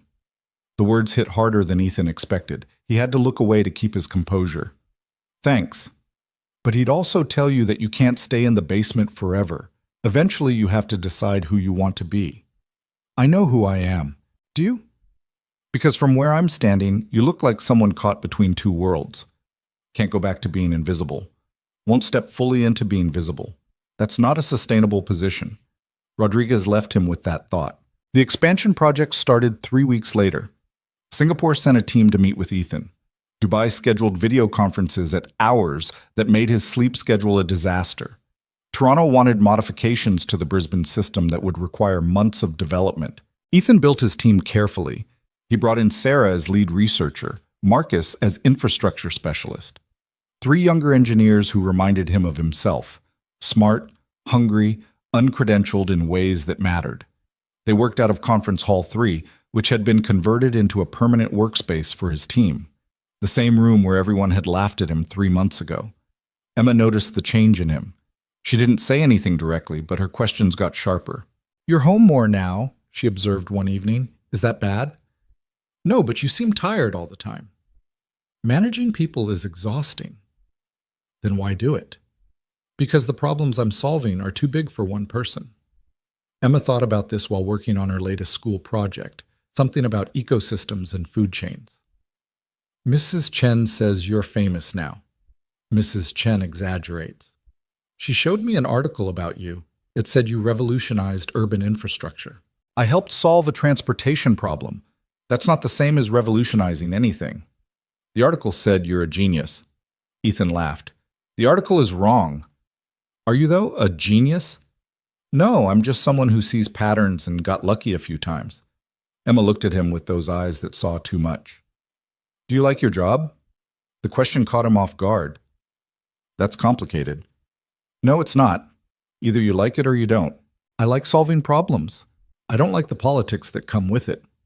Then quit the politics part. It doesn't work that way. Why not? Why not indeed? 4 months after the Brisbane contract signing, Vanessa called an all-hands meeting. The entire company crammed into the main auditorium, the same space where everything had started. Ethan sat in the back. Old habits. Vanessa stood on stage looking like she'd conquered the world. Maybe she had. 4 months ago, this company was facing a crisis, she said. The Brisbane project was failing. Our investors were losing confidence. We were hemorrhaging money on a problem we couldn't solve. The room was silent. Then someone who worked in our maintenance department, someone we'd all walked past without seeing for 4 years, solved that problem in 20 minutes. Every head in the auditorium turned to look at Ethan. He resisted the urge to sink into his chair. That person is now leading expansion projects worth $50 billion. And in the process, he's taught me something I'd forgotten. Vanessa paused. Credentials don't equal capability. Experience doesn't equal expertise. And sometimes the person with the answer is the one nobody's listening to. She pulled up a slide. Starting next month, Blackstone Technologies is launching a new initiative. We're partnering with community colleges, trade schools, and online education platforms to recruit talent we've traditionally overlooked. People without traditional degrees, people with unconventional backgrounds. People like Ethan Carter. The applause was thunderous. Ethan felt like he might be sick. After the meeting, reporters wanted interviews. Tech journalists wanted comments. Someone from a university wanted to discuss a speaking engagement. Ethan slipped out the side exit and found himself in the basement again. The maintenance shop was quiet. Rodriguez was rebuilding a compressor motor. "Heard the speech," Rodriguez said. "I'm sure the whole building heard the speech. You know what the guys down here are saying?" "I'm afraid to ask." "They're saying you sold out. Became one of them. Forgot where you came from." The words stung more than they should have. "What do you think?" Rodriguez set down his tools. "I think you're trying to be two people at once. The maintenance guy who fixes machines and doesn't make waves, and the executive who solves billion-dollar problems and gets his name in articles. And I think you're exhausting yourself trying to be both." "What if I don't want to choose?" "Then you'll keep being miserable, because you can't serve two masters. Eventually you have to pick one." "That's not fair." "Life rarely is." Ethan left the basement and found Vanessa in her office, reviewing contracts. "I need to talk to you," he said. She looked up. "About?" "About who I am and what I'm doing here." Vanessa set down her pen. "I'm listening." "I don't belong in executive meetings. I don't belong in photo shoots or press conferences or university speaking engagements. I'm good at solving specific technical problems. That's it. That's all I am." "That's all you think you are." "It's all I want to be." Vanessa studied him. "What are you asking for?" "Let me stay in the basement. Let me work with my team on actual problems instead of spending half my time in meetings that don't accomplish anything. Let me be what I'm actually good at instead of what you think I should be." "You're asking me to let you hide." "I'm asking you to let me work." The silence stretched out uncomfortably. "Fine," Vanessa said finally. "You can work from wherever you want, basement, conference hall, your apartment. I don't care. But you're still leading these expansion projects. You're still responsible for deliverables, and you're still coming to the meetings that actually matter. Deal." "And Ethan, stop trying to stay invisible. You can't put that genie back in the bottle. The world sees you now. You can either be uncomfortable with that or you can own it."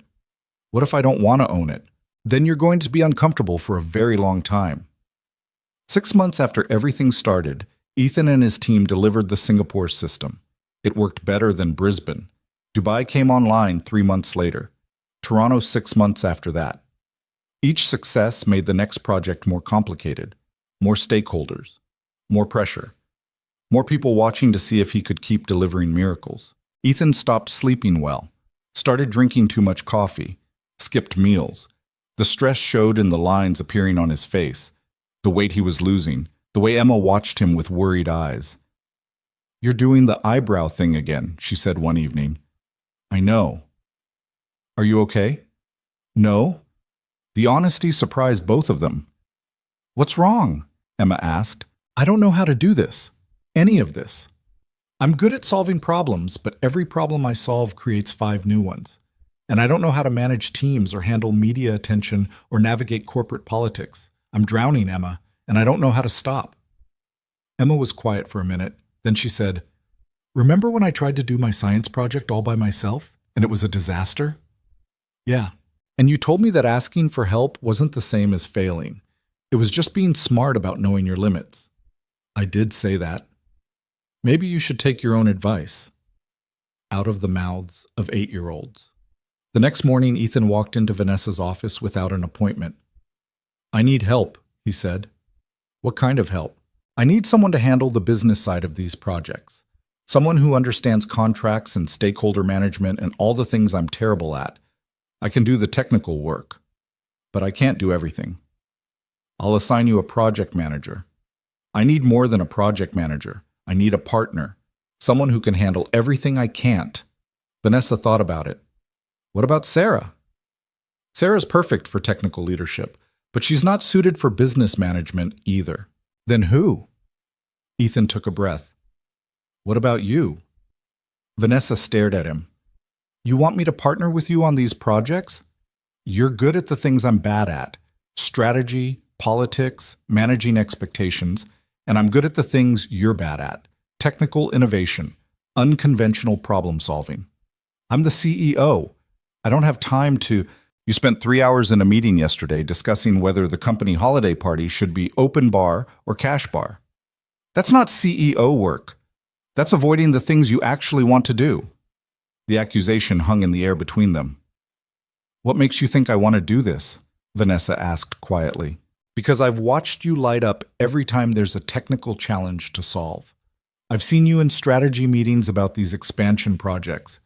You're happier working on actual problems than managing people who manage people who manage people. Vanessa was quiet for a long time.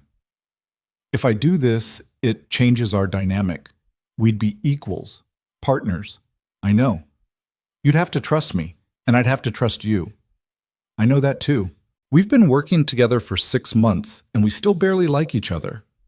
Liking each other isn't the same as working well together. Vanessa smiled slightly. Fair point. She stood up and walked to the window. You know what the board will say? They'll say I'm abandoning my responsibilities as CEO to chase technical projects I'm not qualified for. Are you qualified? I have a degree in electrical engineering. Built this company's first 3 products myself before we had the money to hire engineers. So yes, I'm qualified. I just haven't done that kind of work in 6 years. Maybe it's time to start again. Vanessa turned to face him. If we do this, I need you to meet me halfway. I'll handle the business side, but you have to handle the visibility, the interviews, the presentations, the parts you hate. Why? Because people need to see who you are. Not the credentials you don't have or the background you're ashamed of. You, the person who solves impossible problems. That matters more than you think. I'm not ashamed of my background. Then stop hiding from it. They stared at each other. 2 people who'd started as CEO and janitor, who'd become something more complicated in the months since. Partners? Ethan said. Partners? Vanessa agreed. But I'm still your boss. Technically. Not technically. Actually. They shook hands. Ethan felt like he'd just made either the best decision of his life or the worst. Turned out to be both. Over the next year, they built something remarkable. Vanessa handled contracts and stakeholder management while Ethan focused on technical innovation. They fought constantly about priorities, about approach to it, about everything. But they also solved problems neither could have solved alone. Dubai expansion succeeded beyond projections. Toronto became a model for other North American cities. Singapore's system was adopted by 3 neighboring countries. And slowly, without quite meaning to, they became friends. It happened in small moments. Vanessa showing up with coffee when Ethan had been working all night. Ethan explaining technical concepts in ways that made Vanessa laugh. Late-night conversations in the basement about their fathers, both dead, both mechanics in different ways, both men who'd taught their children to see the world through problems that needed solving. Emma noticed before Ethan did. You smile more when you talk about Vanessa, she said one evening. I do not. You totally do, and you do the eyebrow thing less. That's because work is less stressful. That's because you like her. She's my business partner. Dad, I'm 9 years old and I can see what you refuse to see. 9. When had Emma turned 9? The anniversary of that first night in the auditorium arrived without fanfare. Ethan was in the basement working on the Sao Paulo system when Vanessa found him. 1 year ago today, you called me out in front of 300 people, she said. I didn't call you out.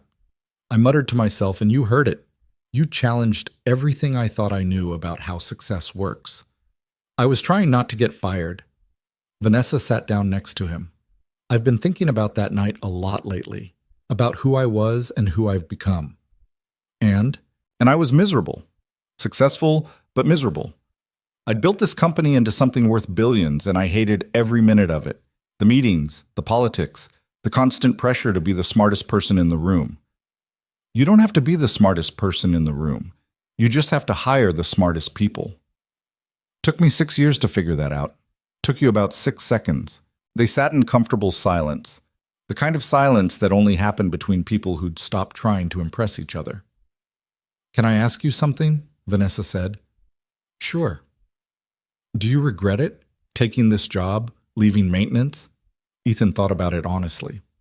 Sometimes. The maintenance work was simpler. Nobody expected brilliance. Nobody watched every move. I could just fix things and go home. But I also spent 4 years invisible. And invisibility is safe, but it's also lonely. And it teaches you that your value is measured by how little space you take up. He looked at her. I don't want Emma growing up thinking she has to make herself small to be acceptable. She's lucky to have you. I'm terrified I'm screwing her up. That's how you know you're a good parent. Bad parents never worry about that. Vanessa stood to leave, then hesitated. We're having a team dinner tomorrow night to celebrate the Sao Paulo contract. You should bring Emma. To a work dinner? To a celebration. She's part of this too. She's the reason you fight so hard to succeed. The dinner was at a restaurant that didn't have torn booth seats. Emma ordered something she couldn't pronounce and loved every bite. The team treated her like an equal, asking her opinion on things, listening when she talked. Sarah sat next to Emma and spent 20 minutes explaining parallel processing using napkins and salt shakers. Emma understood it faster than most of the engineers had. Your daughter's brilliant, Sarah said to Ethan later. I know. She should consider engineering when she's older. She should consider whatever makes her happy, even if it's not engineering. Especially if it's not engineering. Vanessa gave a speech thanking everyone for their work. Then she did something unexpected. She thanked Ethan not for his technical brilliance, but for teaching her that success and happiness weren't the same thing. A year ago, I would have sacrificed anything for this company, she said. My health, my relationships, my own values. I thought that's what success required. Then Ethan showed me that the best solutions come from people who haven't sacrificed their humanity for their careers. After dinner, Ethan and Emma walked to the car. It was a new car, or new to them anyway. Certified pre-owned, with actual working air conditioning and no rust spots. Did you have fun? Ethan asked. Yeah, your friends are nice. They're colleagues. They're friends. You're just afraid to call them that. They drove home through city streets that looked different at night, familiar but transformed. Dad? Emma said. Are you happy now? The question surprised him. Why do you ask? Because you used to do the eyebrow thing all the time, and now you don't. So either you're happy or you're just tired of being worried. Maybe both. That's not an answer. Ethan thought about it honestly, about the stress and the pressure and the constant feeling that he didn't quite belong, but also about solving problems that mattered, about having a team that respected him, about Vanessa becoming someone he actually looked forward to seeing. Yeah, he said finally. I think I am happy. It's complicated and messy and nothing like I expected, but yeah, I'm happy. Good, Emma said. You deserve to be happy. So do you. I am happy. I've always been happy. You're the one who needed to catch up. They got home to find their new neighbors on the porch. The mother was trying to calm a crying toddler while the father wrestled with a broken stroller. Ethan recognized that look too. The exhaustion, the frustration, the feeling that everything was falling apart. Need help? He asked. The father looked up, surprised. You know anything about strollers? I know about things that break when you need them most. He spent 20 minutes fixing the stroller while Emma entertained the toddler.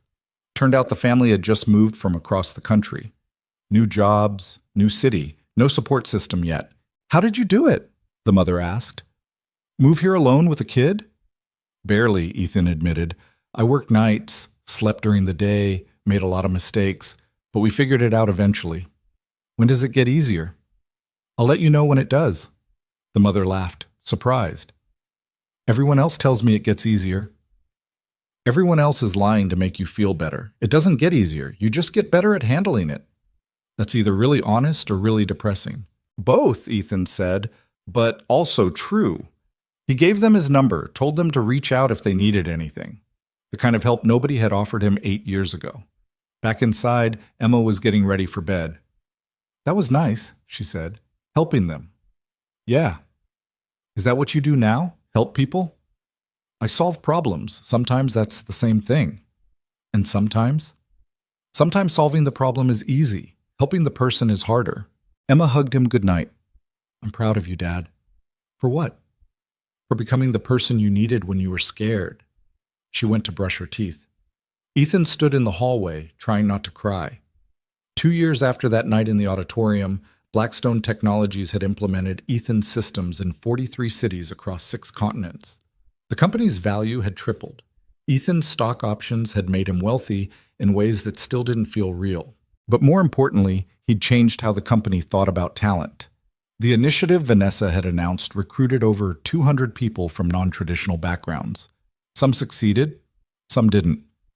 But they all got a chance. Ethan still worked maintenance 2 nights a week, not because he had to, but because it kept him grounded, reminded him where he came from, gave him space to think without pressure. Rodriguez retired and gave Ethan his favorite wrench. In case you forget how to actually fix things instead of just designing them, he said. Emma turned 12 and won the regional science fair with a project about behavioral clustering in pedestrian traffic patterns. Ethan tried not to cry during her presentation and failed completely. And Vanessa stopped being just his business partner. It happened gradually. Working dinners that became actual dinners. Conversations about work that became conversations about life. The realization that they'd both been lonely for years and had found something neither expected in each other.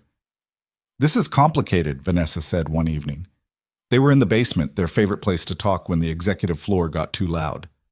Everything worth doing is complicated, Ethan replied. I'm technically still your boss. Technically. The board would have opinions. The board has opinions about everything, doesn't make them right. Vanessa looked at him with those gray eyes that had terrified him 2 years ago and now just made him feel seen. I spent 6 years being someone I hated because I thought that's what success required. You taught me that was wrong. I didn't teach you anything. You figured it out yourself. No. You showed me what it looked like to succeed without sacrificing who you are. That mattered. I sacrificed plenty. Ask Emma about all the nights I wasn't there. But you came back. You kept showing up. You didn't let the work turn you into someone she wouldn't recognize. Vanessa paused.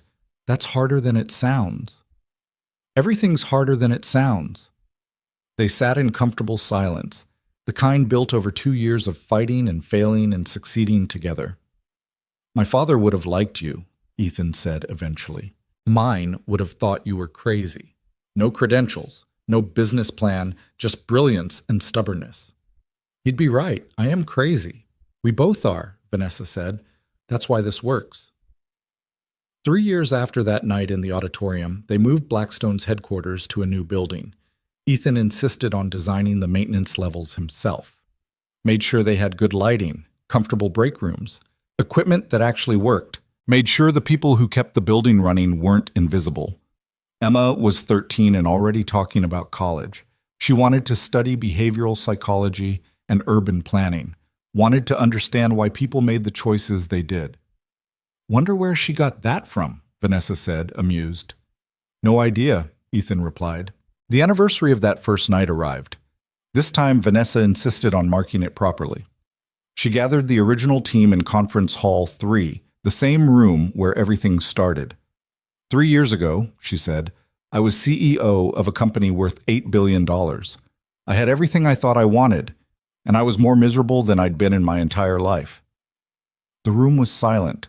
Then a maintenance worker I'd never bothered to learn the name of solved a problem in 20 minutes that our entire engineering department had failed to solve in 3 months. And in doing so, he taught me that I'd been measuring success wrong. She looked at Ethan. Success isn't about how much money you make or how impressive your credentials are.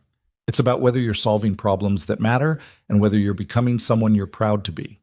Everything else is just noise. Marcus started applauding, then Sarah, then the entire room. Also, Vanessa continued, Ethan and I have an announcement. Ethan stood up, suddenly nervous. They'd talked about this, agreed it was time, but saying it out loud made it real. Vanessa's stepping down as CEO, he said. Sarah's taking over. Vanessa and I are starting a separate division focused on urban infrastructure innovation. We'll still be part of Blackstone, but operating independently. The room erupted in questions. Vanessa held up a hand. I spent 6 years building this company. I'm incredibly proud of what we've accomplished. But I'm also ready to get back to actual engineering, to solving problems instead of managing people who solve problems. She smiled. Turns out I'm much better at building things than running companies. After the announcement, people congratulated Sarah, asked questions, made plans. Ethan slipped away to the basement, found his old cleaning cart still in the maintenance shop.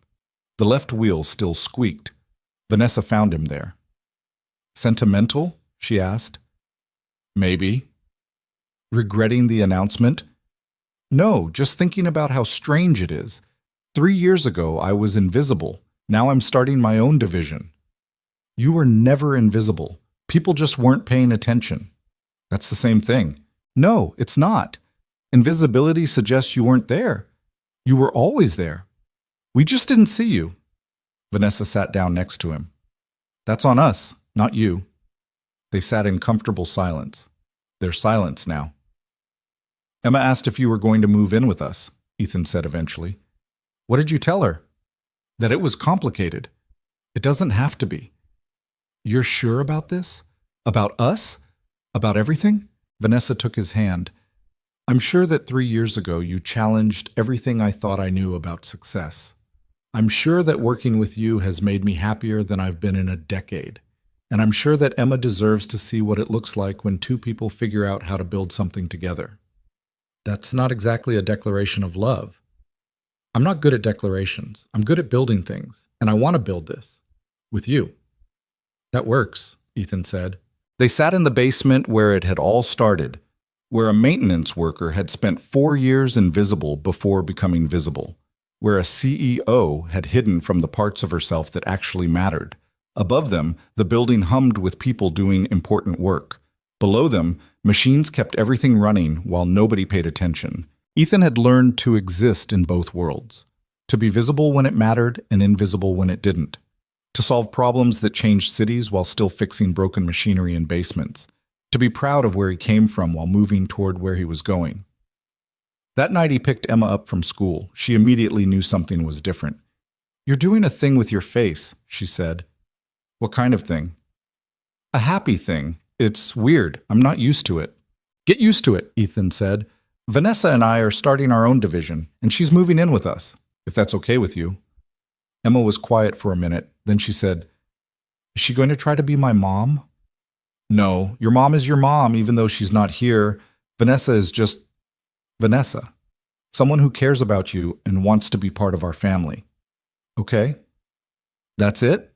Okay? What else am I supposed to say? I like Vanessa. She's smart. She makes you happy. And she helped me with my science fair project without being condescending. Emma paused. Plus, she has good taste in ice cream. That's your criteria? Ice cream? It's an important criteria.